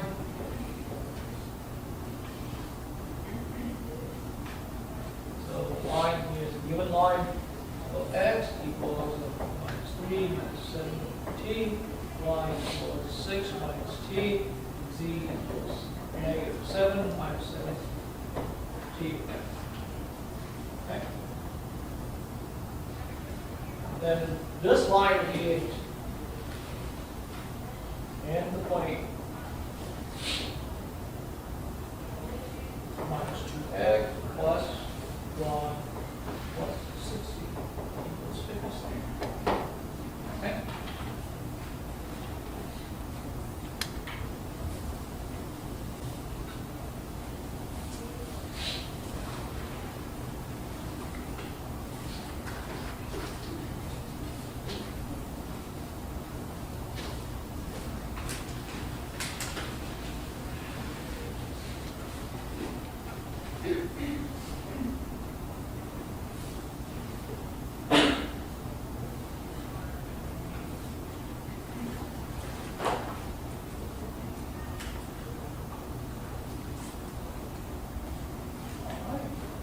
I'm writing down the problem solver.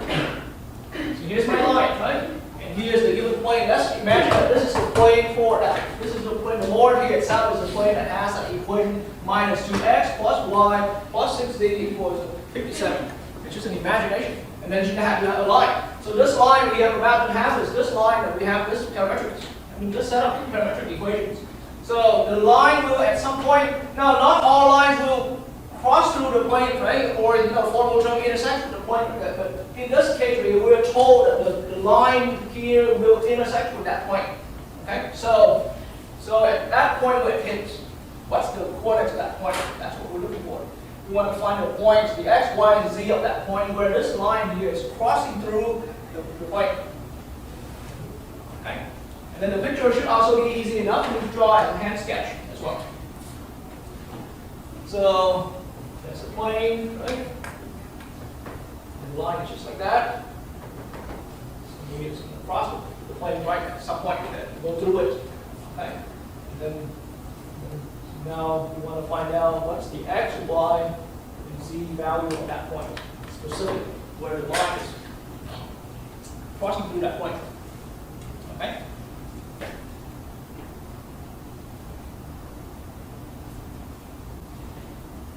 So it seems like a lot, but let me tell you, and it will become indeed a very standard kind of problem.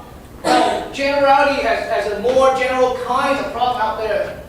A lot of time, and later on you will learn that kind of problem anyway, a lot of time you will be dealing with not only line in space, but you will be dealing with space curve, like the kind of curve that's go bend and go, crazy path with you, but that curve eventually will hit with a surface, some kind of surface. Like say, a bent piece of paper is a 3D surface. No longer have to be a plane, because plane we refer to something flat, right? But we can have a surface like this. And then there's think about there's a fly that's flying and making a path, right? And then if that fly when it hits through that surface right there, that's going to be a point. See what I'm saying now? Okay, and then think about the path of the fly can be parametrically represented. So let's say, imagine that there's a fly that's flying in a straight line path here. And the straight line path is described by this set of parametric equations. So we want to find out that's where on that surface is this fly going to cross through that surface again. Okay? Are you having an idea of what's going on right now?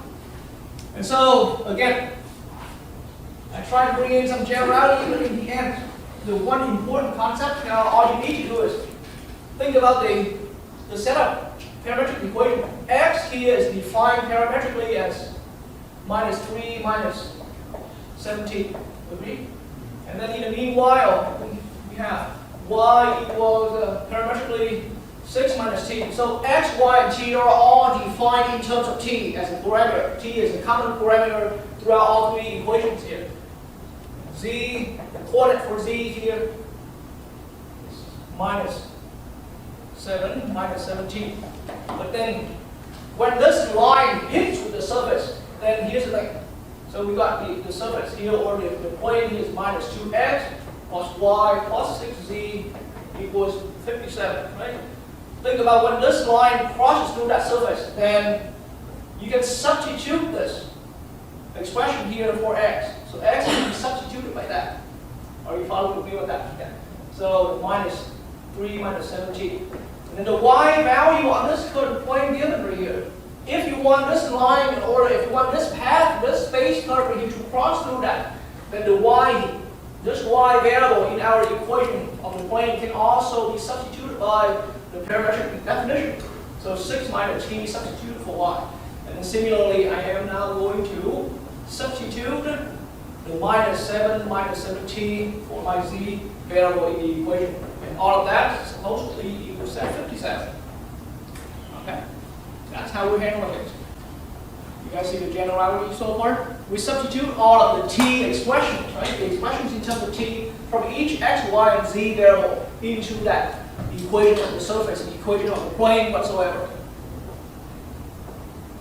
And now have a little further, and you guys have already managed your way all the way up to Calc 3 at this class right here, and you should be quick enough to see that this equation now all of a sudden is an equation that only got one variable t, right? Sounds good?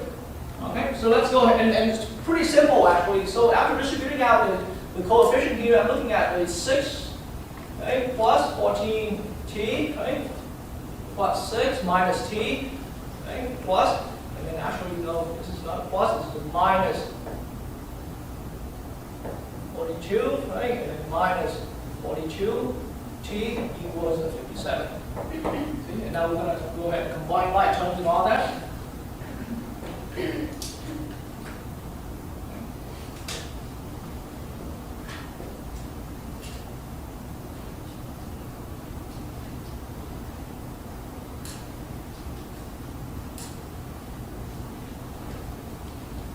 So go ahead and combine like terms and bring on the non-t terms to the opposite side of that.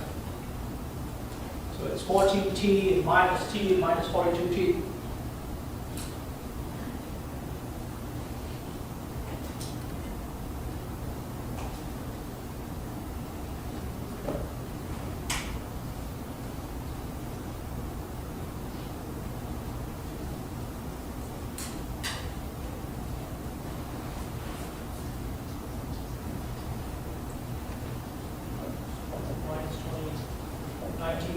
What's the value on the opposite side of that?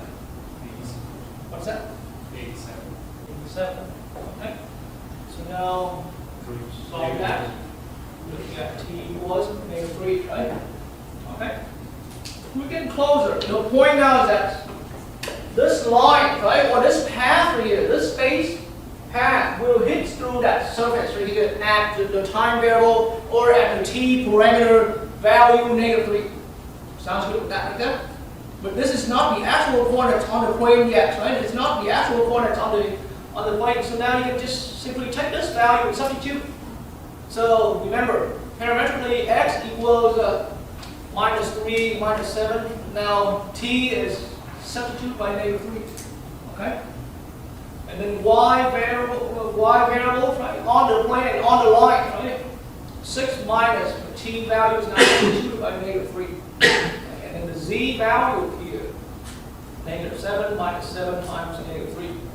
Okay, so go ahead and finish out the 3 final values there. And that's the point. Of course, it's still on the line itself, right? But it's going through the plane there. Okay. So the point is on the line, and the point is also contained on that plane.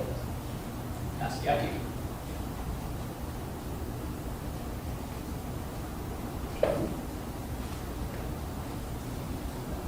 Should be 18, right? That maybe is 9. That's going to make a day. 14. Okay. So that's your. So the point is 18, 9, 14. That's the one. Okay.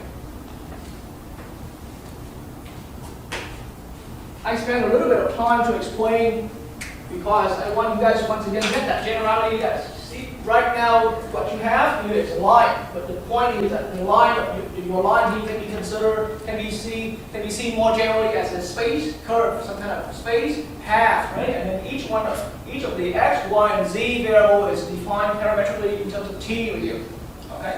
And then so the general idea now is that we're going to take those parametric definitions and substitute them directly into the equation of your space surface, your 3D surface. Okay, x for x, z for z, and y for y. And then from there, we're gonna reduce our equation down to an equation of only one variable. Okay, and then from there, we're gonna go ahead and solve for t. And once we have the t, we substitute it back into the parametric system of the equation. That's how we find the point where the path is crossing through the surface. Okay. That's generality, because we will keep seeing this kind of problem later and later, even if we move out or completely out of planes and lines, we're still going to have that kind of problem where you have a path going through a surface. Okay. All right. Any other question for me so far on this particular problem?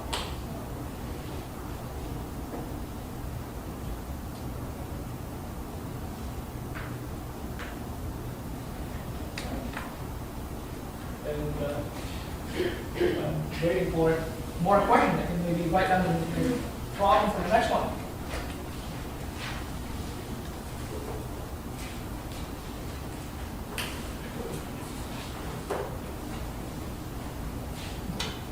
Now we're looking at the next one here is like example 6, after one. And this is more fun. We want to find the angle. Okay. Find the angle between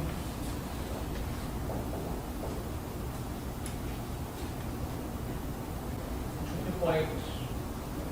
Two planes, one of them E1 x plus 5y minus 4z equals -9. And the other plane P2 will be x plus 2y plus z equals negative.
Okay, so this is another fun part where you guys draw another general conclusions between any two planes here. So this is one plane, or what is one plane, right? And there's another plane. So there's always, Euclidean geometry says there's a truth about any two planes. Either they're always parallel, okay, or at some point, eventually they're gonna intersect. Okay, and so now, if they intersect, there's that angle between them right there. Or think of, once again, this table surface right here. Okay? And my clipboard right here is another plane, right? They may intersect together, right? And create an angle. See that there? Okay. Or even if they completely parallel, you can purposely think of them as lining up together, right? And there's still an angle between them, the angle 0. You follow the between that together. Right? And so now, that's the idea of this question. That's what this question is looking for. You want to find the angle between the two planes. Okay? But more likely, I mean, the larger majority here is that the two planes will intersect somehow, right? So here's another plan here. The red one here is the normal vector for this board, right? One plane. Okay, and then if you have a normal, I mean, if you have a plane intersection with that. And so now think about it. There's a normal vector coming out right here, and then the other vector has to come like this. Right? You see the two vectors right there? The two normal vectors, one of them is from the board right here, and the other one is from the clipboard there. Alright? You see that now? So if you extract out a picture right there.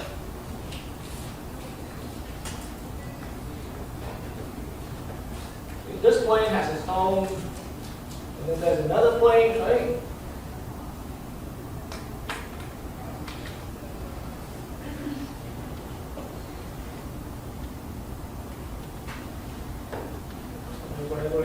between them.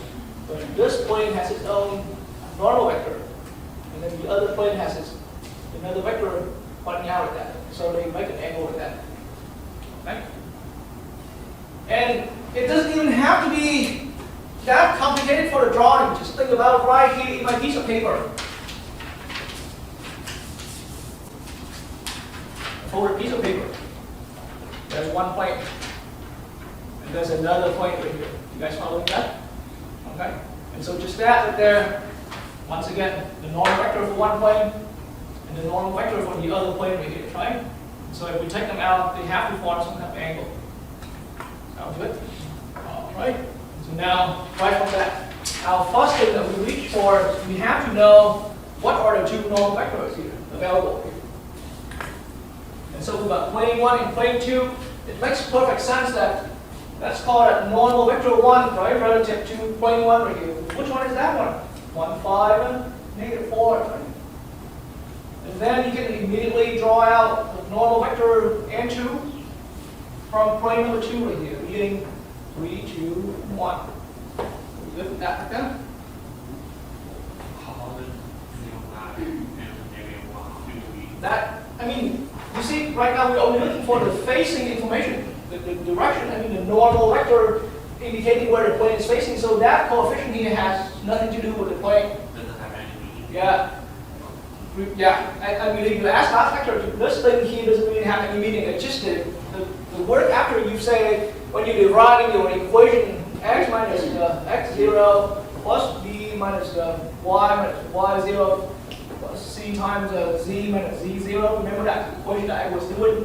We always want the dot product here to equal 0. So the value on the opposite side is a consequence of, after you're distributing all of these b into the y0, c into the z0, and then combine them back and throw them onto the right-hand side. That's what it gives us. Okay? But they don't really have anything to do with the normal vector. And so the normal vector only comes out right here for these coefficients. Well, I remember you say if the last number equals 0, it will be a 90 degrees. I mean, if it's right here, the 0 over here is indicated, the dot product equals 0, making it a 90 degree. But now this value here I'm talking about after you distribute out and then bring it to the opposite side of it. Oh, so Okay. So it's just a result of some final calculation right there. But then in the end, the point now is that with this vector, the normal vector we're looking for, those components are right here. Okay. Are we good with that so far? And so now you got the two vectors, and I keep using markers to point out like that. So how do we find the angle between the two planes here is indeed the angle between the two normal vectors. That's all there is. Okay? So the trick here is that the angle is the same, right? It's the same as the angle theta between the two normal vector n1 and n2. That's the key. So we have learned that already. How do we find angles? The angle between any two given vectors. Simple math work. What do? We can take, remember the dot product, n1 dot n2, right? Will equal to, or actually we can divide it by the length of n1 times the length of the magnitude of n2. All of that entire portion will equal to cosine of theta. It's a proven theorem, right? A proven fact. And from there, we're going to just go ahead and take the inverse of cosine. So now here's your chance to practice on, getting these dot products and length again. Okay? So I'm talking about, actually, let's separate things out a little bit. So how about n1 dot n2? Go ahead and do the calculation on that for me. Okay? We can plus 1 times 3 plus 5 times 2, right? Plus 4 times 1. That's how we get the dot product here. And then the magnitude for n1 square root of magnitude, right? 1 squared plus 5 squared plus -4 all squared, right? That's the value right here, M2, the magnitude for M2 is the square root expression. You have 3 squared plus 2 squared plus 1 squared. Okay.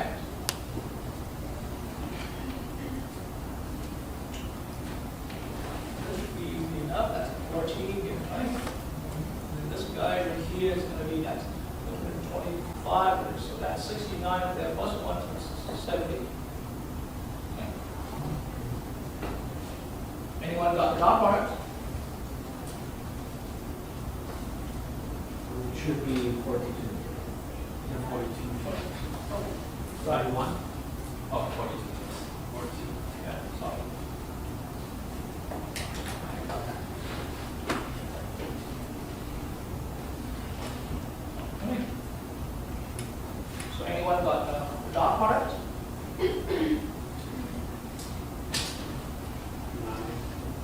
The dot product's nine. Okay.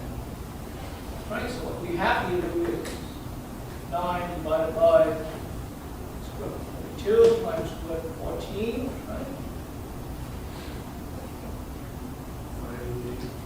All of that there equals cosine theta. Now you are ready to find the angle. And let's keep it in degrees. Okay, so we take the cosine inverse, right, of the operation. You know, the expression 9 over square root of 42 minus square root of 14. Right? And rounding is pretty much your choice when you're doing any kind of sine problem. You gotta make sure you watch out for the rounding requirements. That's all.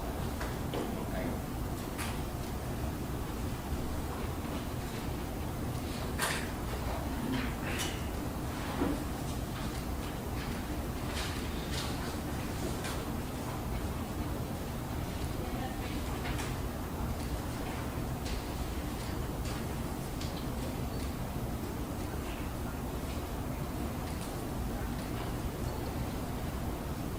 All right. Anyone? It's 68.213. 68.213 degrees. All right, thank you. So that's another example here. See, the more we've got into these, there are so many creative problems out there, so many problems that need your creativity or creative thinking to that, right? Let's look at a couple more here. So, this time we're looking at example 7.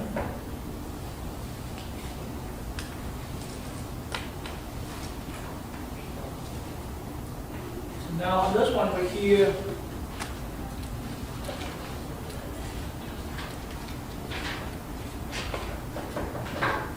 find the equation of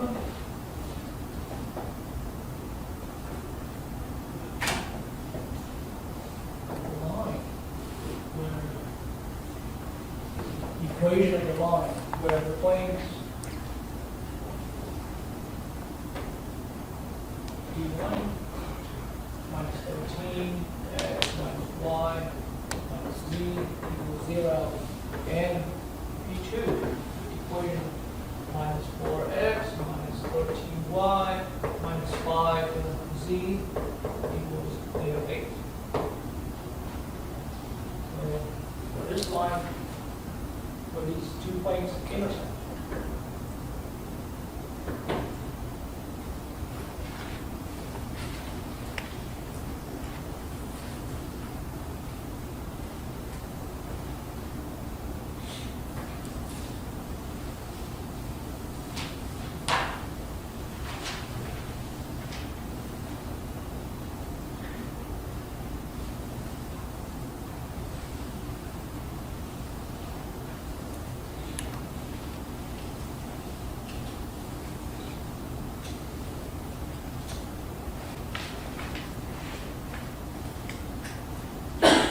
And I was using that folding piece of paper demonstration earlier, and we can use that again.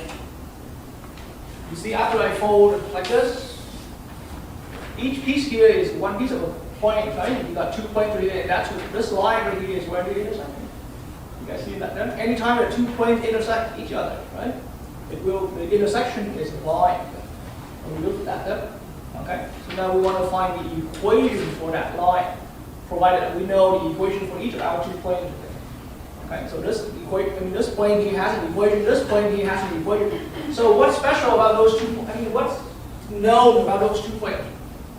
So we know they're normal vectors, right? See that there? We know they're normal vectors. So whichever way the plane goes. So now if you observe a little more closely right here, I don't think I can do this that easily anymore, but let me lay it on here. So the plane, this one plane here is on that table surface, right? And the other plane has a normal vector. So what do you see about the line here? The line is actually perpendicular with both normal vectors. You guys following that? Okay. This black marker is one of the normal vector. The red one is one of the normal vector. But now the line of intersection, right, where the paper fold right there, is actually perpendicular with both. And it's kind of hard for me to do that because the paper is kind of wobbling right there. See, but the line of intersection is going to be perpendicular with both vectors. Do we have a plan? So after realizing that, then you see in the line, we know that the line, any line, again, find the equation of the line, right? Of course, I could not put this problem back in the earlier part of this discussion where we were just only looking for the equation of the line because we didn't learn anything about planes yet, right? And so now, this time, we actually know a little better.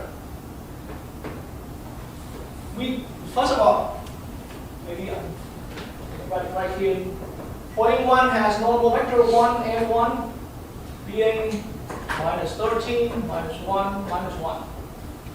Okay? Plane 2 has a normal vector, as we call that name, namely n2, minus 4, minus 13, minus 5.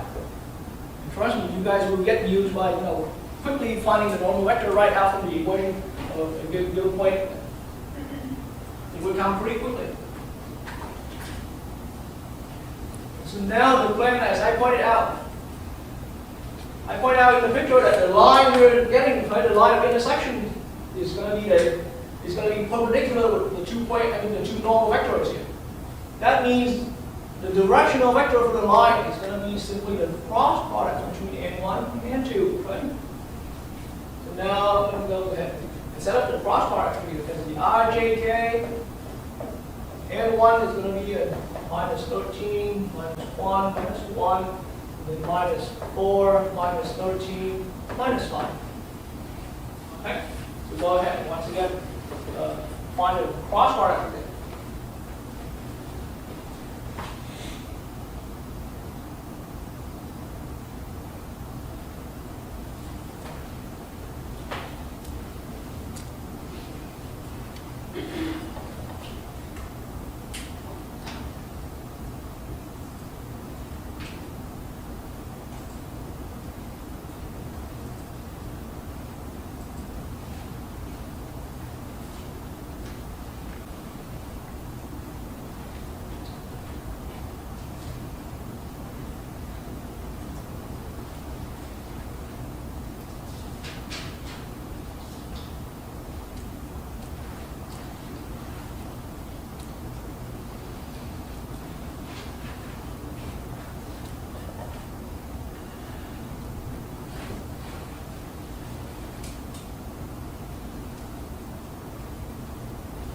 You guys go ahead and get your work done and then double confirm for me here. But I got minus 8, minus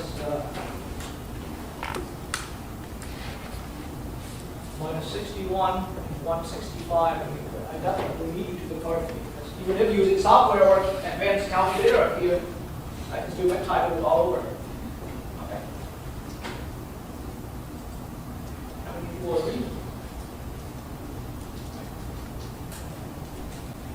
See, now as I see more people nodding to agree, right? The work we've done here is we can use this as the direction of the line. See that there? It's the directional vector for that line, right? The line will definitely be parallel to us, at least. And so now all we need now is the next element we need here is the locating point, right?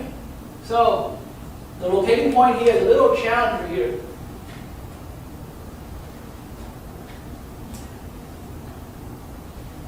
So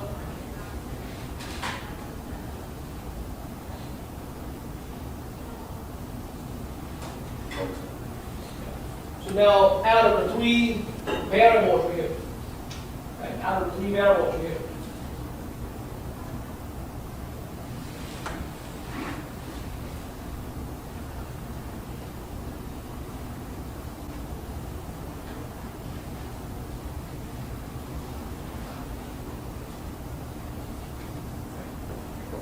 you're gonna purposely choose, and you have your choice between the x1 and the z actually. So a lot of times people just more traditional, pick x equals 0, but you can go with y equals 0 or z equals 0. We purposely set one of the three variables here equal to 0. Are we good with that? Okay. So now, and so note for yourself here, you could have chosen y equals 0 or z equals 0. The point is one of the three variables we set to equal 0. But now what's after that? Once we set that equal to 0, now we're going to put the two plane equations together. So minus 13x, now with x equals 0, right? That equation now becomes minus y minus z equals 0. You guys follow with that? Okay? This is the equation for plane 1 after substituting x equals 0 in there. And you have another equation now, P2 right here. After substituting x equals 0 in there, right? You have minus 13, right? Minus 5, oops, minus 13y, right? Minus 5z equals negative 8. You guys follow with me on that, okay? So now what you have here is a system of two linear equations of two variables, right? Feel free to solve that on your own favorite methods. Okay? You got elimination methods, you got substitution methods, or throw it in a matrix to solve that, right? If you want to throw it into a matrix, you can solve it. If you know how to do that. I mean, negative 1, 0. Negative 13 minus 5 minus 8. This is for anyone who happens to know how to work with matrix, but it's not a must, okay? Aside from working with the matrix, you still know how to use the substitution method or the elimination method that you've learned. So take your time for that.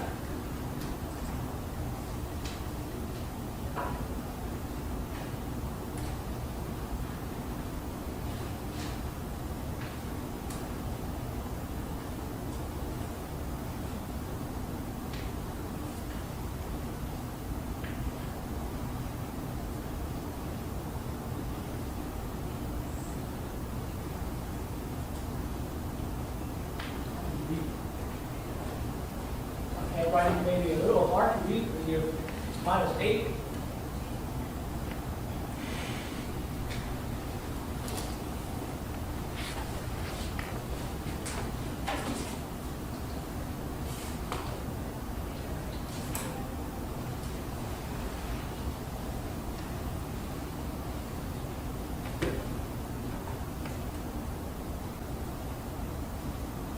So you can double check to confirm with me, but so whatever solution whatever method that you solve, you come up with y equals 1 and z equals negative 1, right? I already had one person agree, but keep working to have more people agree with you. I found y equals 1 and z equals negative 1. And of course, this is on behalf of letting x equal 0, okay?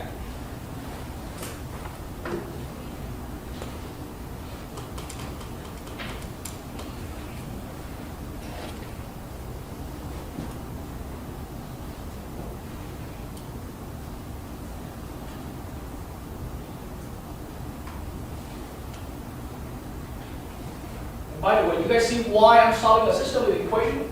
Because I want to find, see, aside from purposely letting x equal 0, right? We're going to purposely find the pair of values x and z that meets the requirements of the two planes together. That means this pair of values together with x equals 0 is going to be a point on that intersection line right there.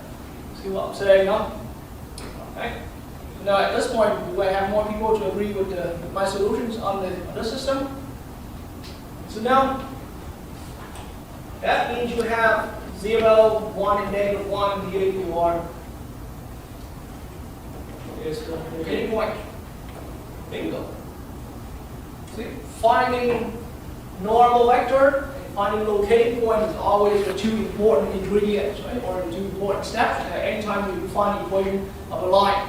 So now once you have that line, and this problem did not even specify anything about whether the line has to be expressed in parametric equations or the symmetric equations or anything like that. So I'll write it quickly in both ways, right? But you gotta watch out for that when you're doing your own assignment problem, okay? Either whichever format it's looking for. But so parametrically, as a parametric equation, you're looking at what? So this is the locating point, right? And then your directional vector is there, so we're looking at minus 18 y equals, because that came out from 0 plus minus 18, and then 1 minus 61 t, and then z equals 160. Oops. Negative 1.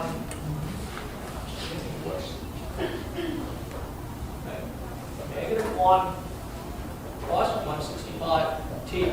That's one way of writing your. So this is the line in parametric equation. One way of doing that. But in case you are asked to write the equation in, as a symmetric equation, then you can go x over, because it's x minus 0, right? X minus 0 over negative 8 equals with y minus 1 over negative 61, and then equals z plus 1, right, over 165. This is symmetric equation. Okay. This is parametric equation. Okay.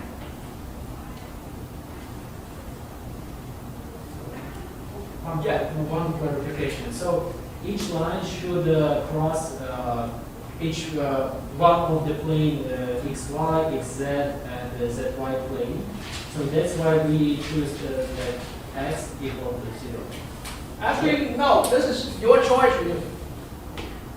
This is your choice. Yeah, And but then why after we you- choose? What's that? What permission do we have for choose x equal to 0?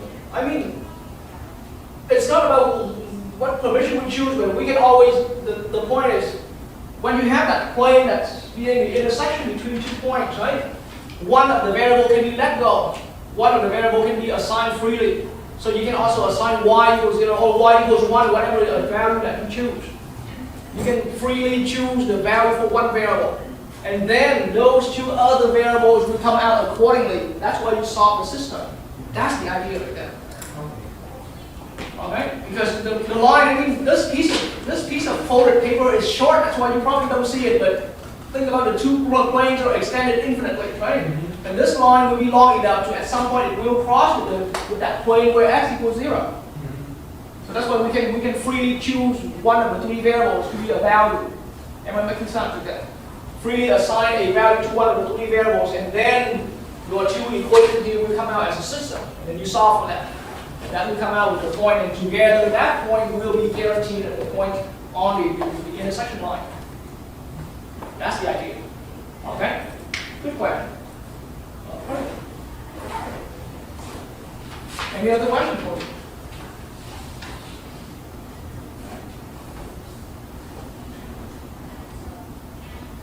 And now there's another property, quite specialized one.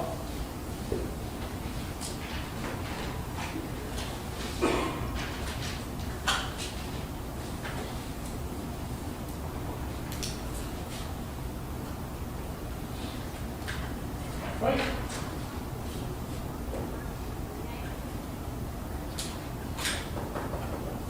Let's find the distance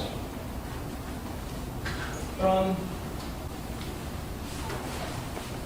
the point, it's a new point, from -1, 9, and 4 here to the line.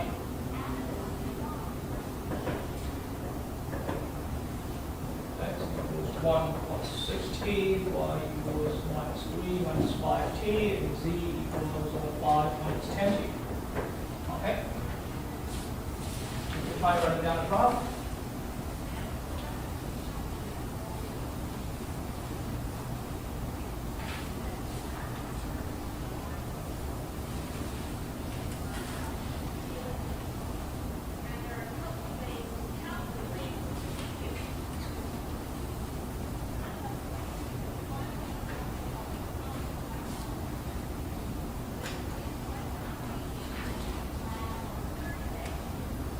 distance from the given point to the line. Okay.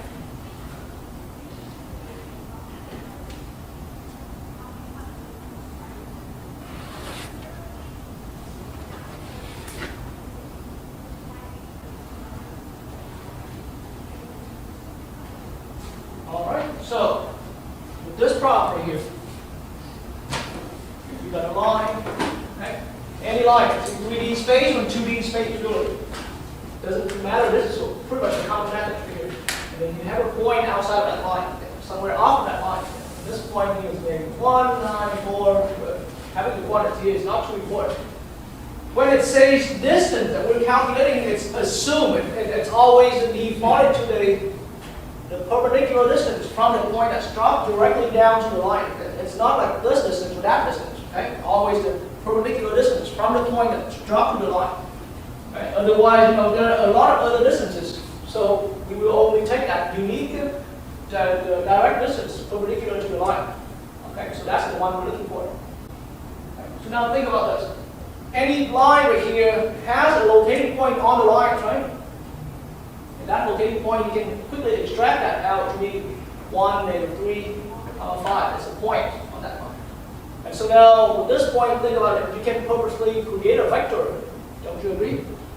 From that locating point to that. So now we fall into a right triangular setting, right? Right here with that right angle right there. And so now, we want to find this distance. But hey, think about it. Whatever the angle that is open right here, whatever angle being opened up, this distance we're calculating, mathematically speaking, it's the length of this. It's the length of the hypotenuse of this triangle, right? And that length here in our vector language, and let's call it the vector v right here. So v here, the magnitude of v times the sine of theta. Don't you agree? Because it's this distance that we're calculating.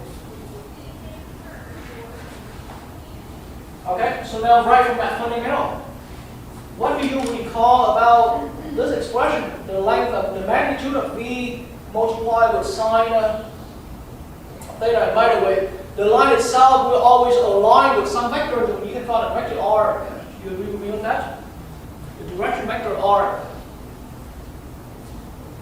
And then so theta is the angle between r and v.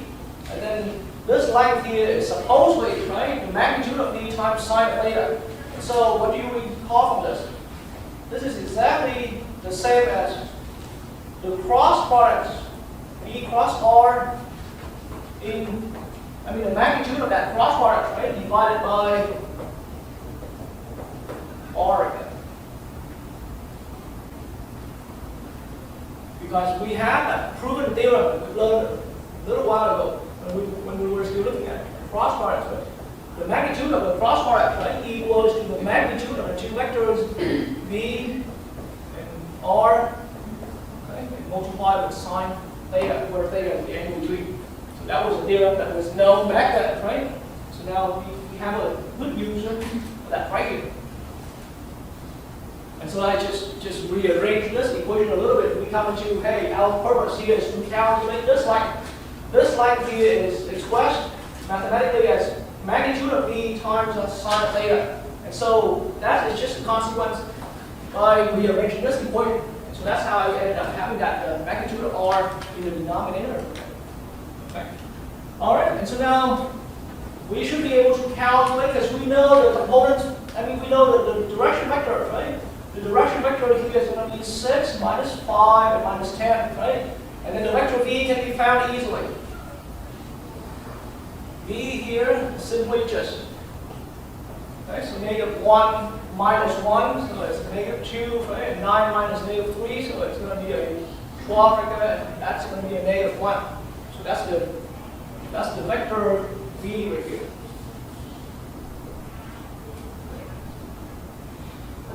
-2, 12, -1. So we just subtract out, remember, terminal point, subtract initial point. And you can always double check, remember.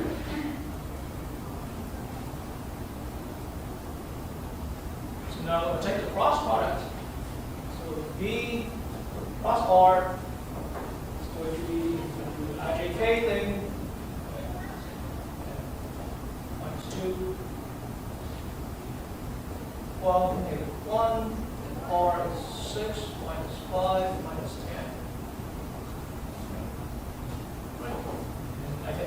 that with my software here, with my computer program, and then you can always double check with me.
My calculation gave me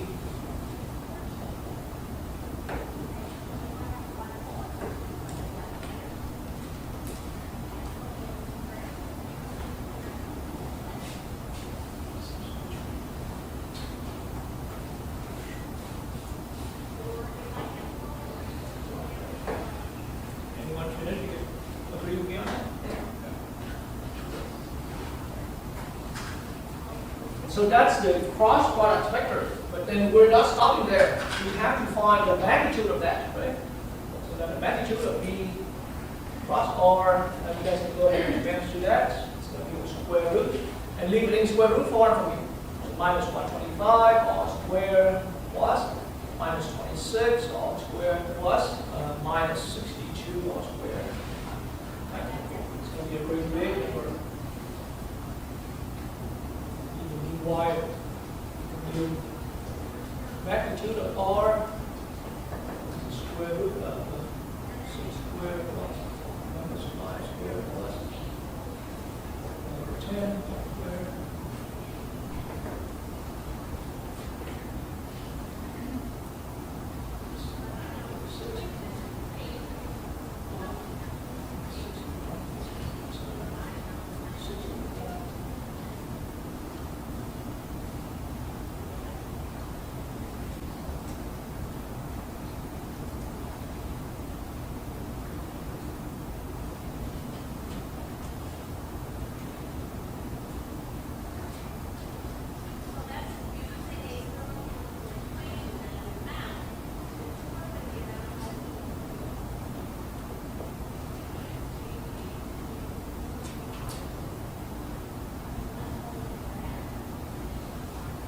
The magnitude of R, you can double check with me to see if it's a square root of 161.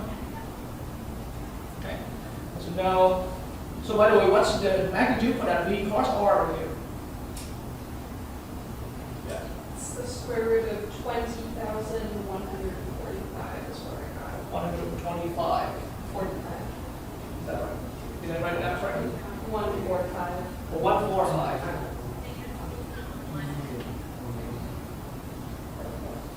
Did I write it down correctly this one?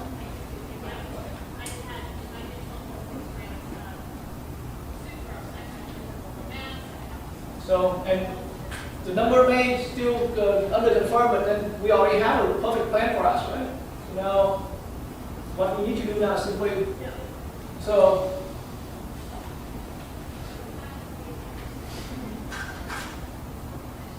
now that distance right there is going to be, distance B here is going to be square root of 20145 divided by the square root of 161. Whatever coming out at the end, and that should be our final vector.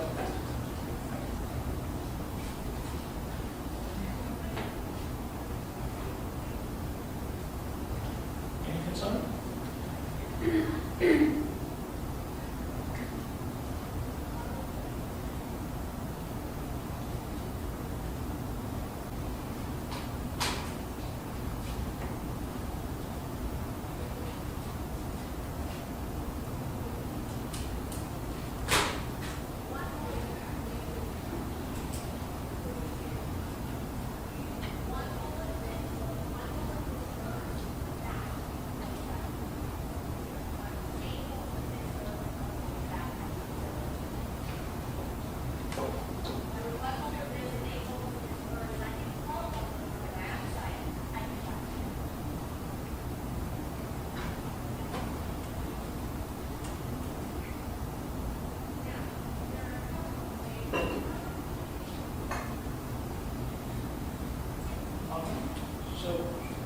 just what's the final value here, 2 decimals.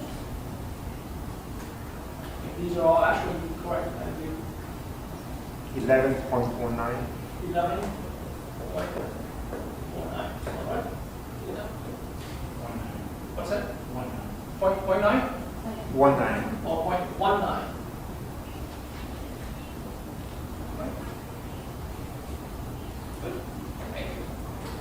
So the fundamental of this kind of problem, when you find, anytime you find the distance between a point that drops to a line, this is the formula. Okay? But it has a philosophy, it has a fundamental that leads to that, right? Led to that. Okay? So draw that picture over there so that you can see it. And so similarly, we have another kind of problem here where, so it's still pointing line here in example 9. Let's find the distance from a given point, and most of the wording is here.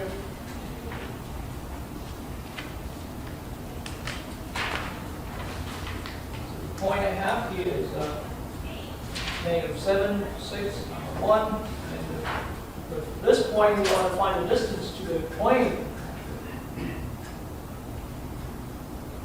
5x minus 4y plus the equals -20. Okay.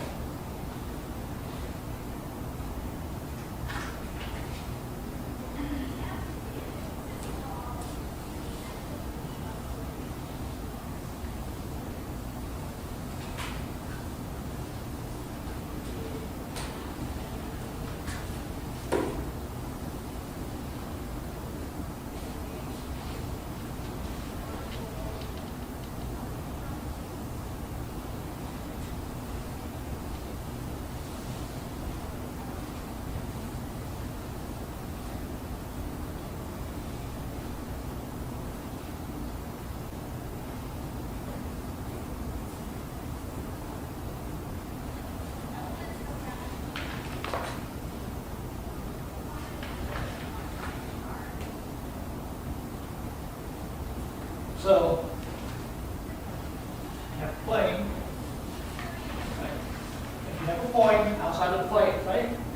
So the point here, once again, the distance, when it says the distance that we're calculating, it has to be that perpendicular distance drops right from the point down to that plane, okay? So, similar to the idea of how we've done the line earlier, the plane itself will, just like the line, the plane will always have that locating points, right? But we don't really, it's hard to extract the locating point right after this equation right here, but we know it's there. So there's a locating point here. So the plan now is that, think about, we connect that as a vector right here, right? And then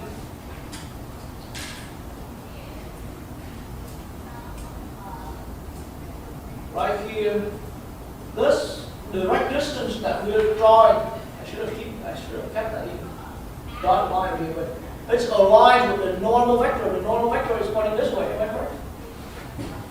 Normal vector of the plane is pointing that way.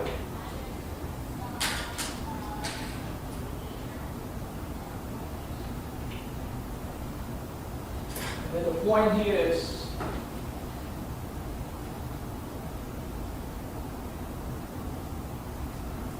-7, 6, 1.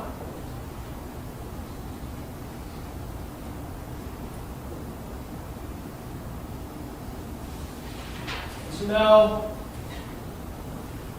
I call this the locating point, but really you can think about the real generality of this is we pick any point on the plane, just pick any point on the plane, the point could be here, the point could be there, right? But then with that point, now since we cannot extract that point information right out from this equation here, here's one thing we can do. We're going to purposely set x equals 0 and y equals 0 here. We're going to pick any two variables of the three, x, y, and 0. You pick any two and freely give them values. And you have, and like I said, freely give them values, so you can go 0 and 0 over. But then the remaining value has to come out accordingly. And when making sense, okay? So if x equals 0 and y equals 0, if that point is on this point over here, and and x equals 0, y equals 0, then z has to be what? Z has to be negative 20, right? Because we substitute these up into the equation of the plane. Because the equation of the plane has 3 variables. So we purposely choose, we purposely freely give the values for the 2 variables. And it doesn't have to be x, y, you can go with z and y, or you can go with x and z. Okay, so we pick 2 variables to freely give a value, but then the last one here has to come out from the equation. Okay? So we substitute this into the equation. Maybe I should have put in one extra step here, 5 times 0, right? Minus 4 times 0 plus z equals minus 20. And that's how we reach this. Okay? And so now we have that locating point. So the locating point here can be regarded as 0, 0, minus 20. Are we good with that still?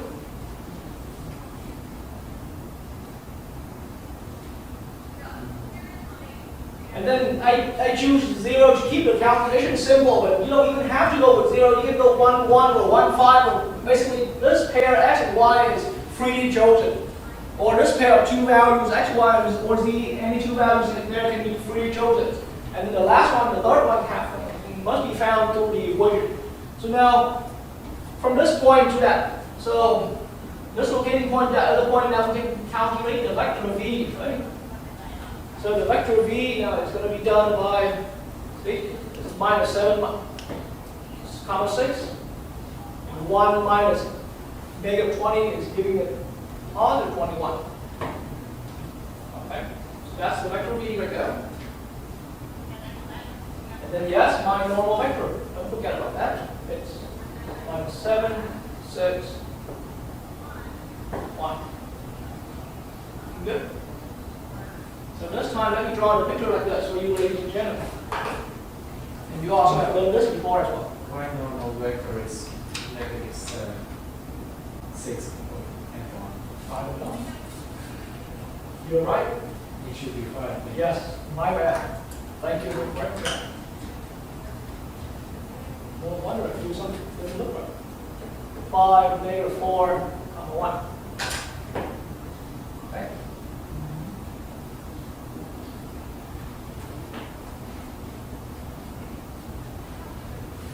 Good catch, good catch. So now, in this picture, here's how I'm seeing it.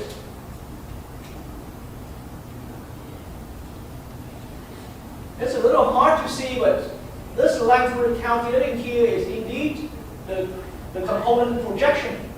Because think about it, if you take this vector right here and reposition it, take this vector v here and reposition it to be here, for example. Okay?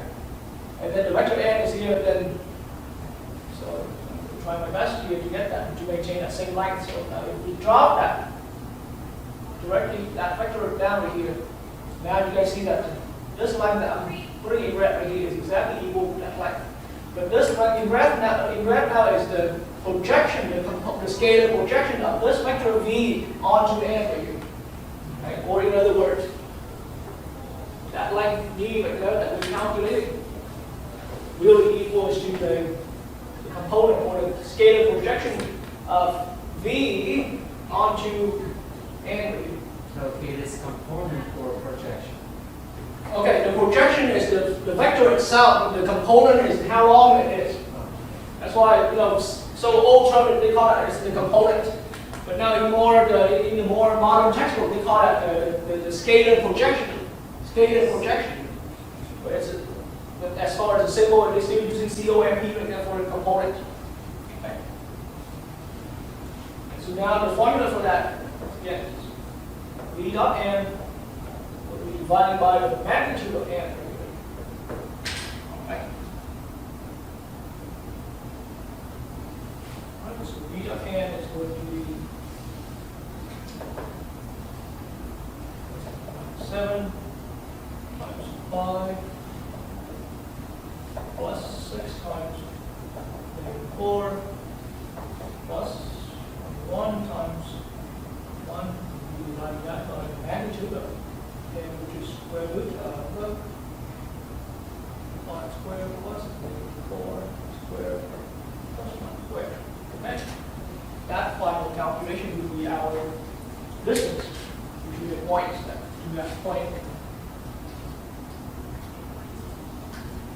All right, so anyone got the final value for this? And you can go decimal with that.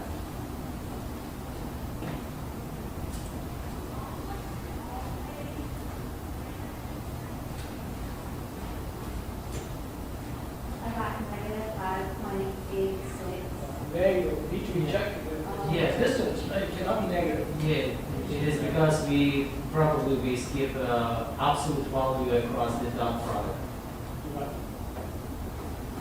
Sorry about that, yes, my bad. Yeah, it should be absolute value. As a matter of fact, I only need to put the absolute value right on top of this. Yes. Can you give me that number one more time? 5.86. 5.86. I should add that. Absolute value. Sorry about that.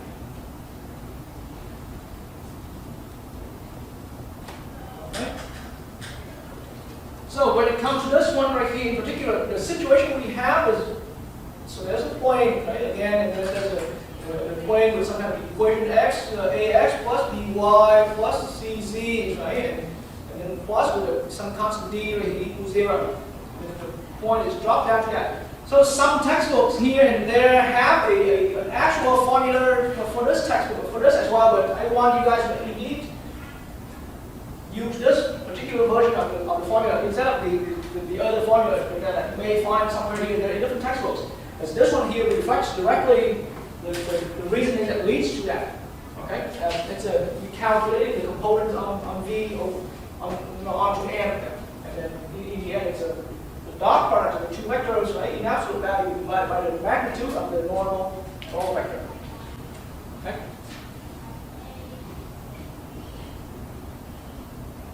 That should be good for this discussions about equations of lines and planes.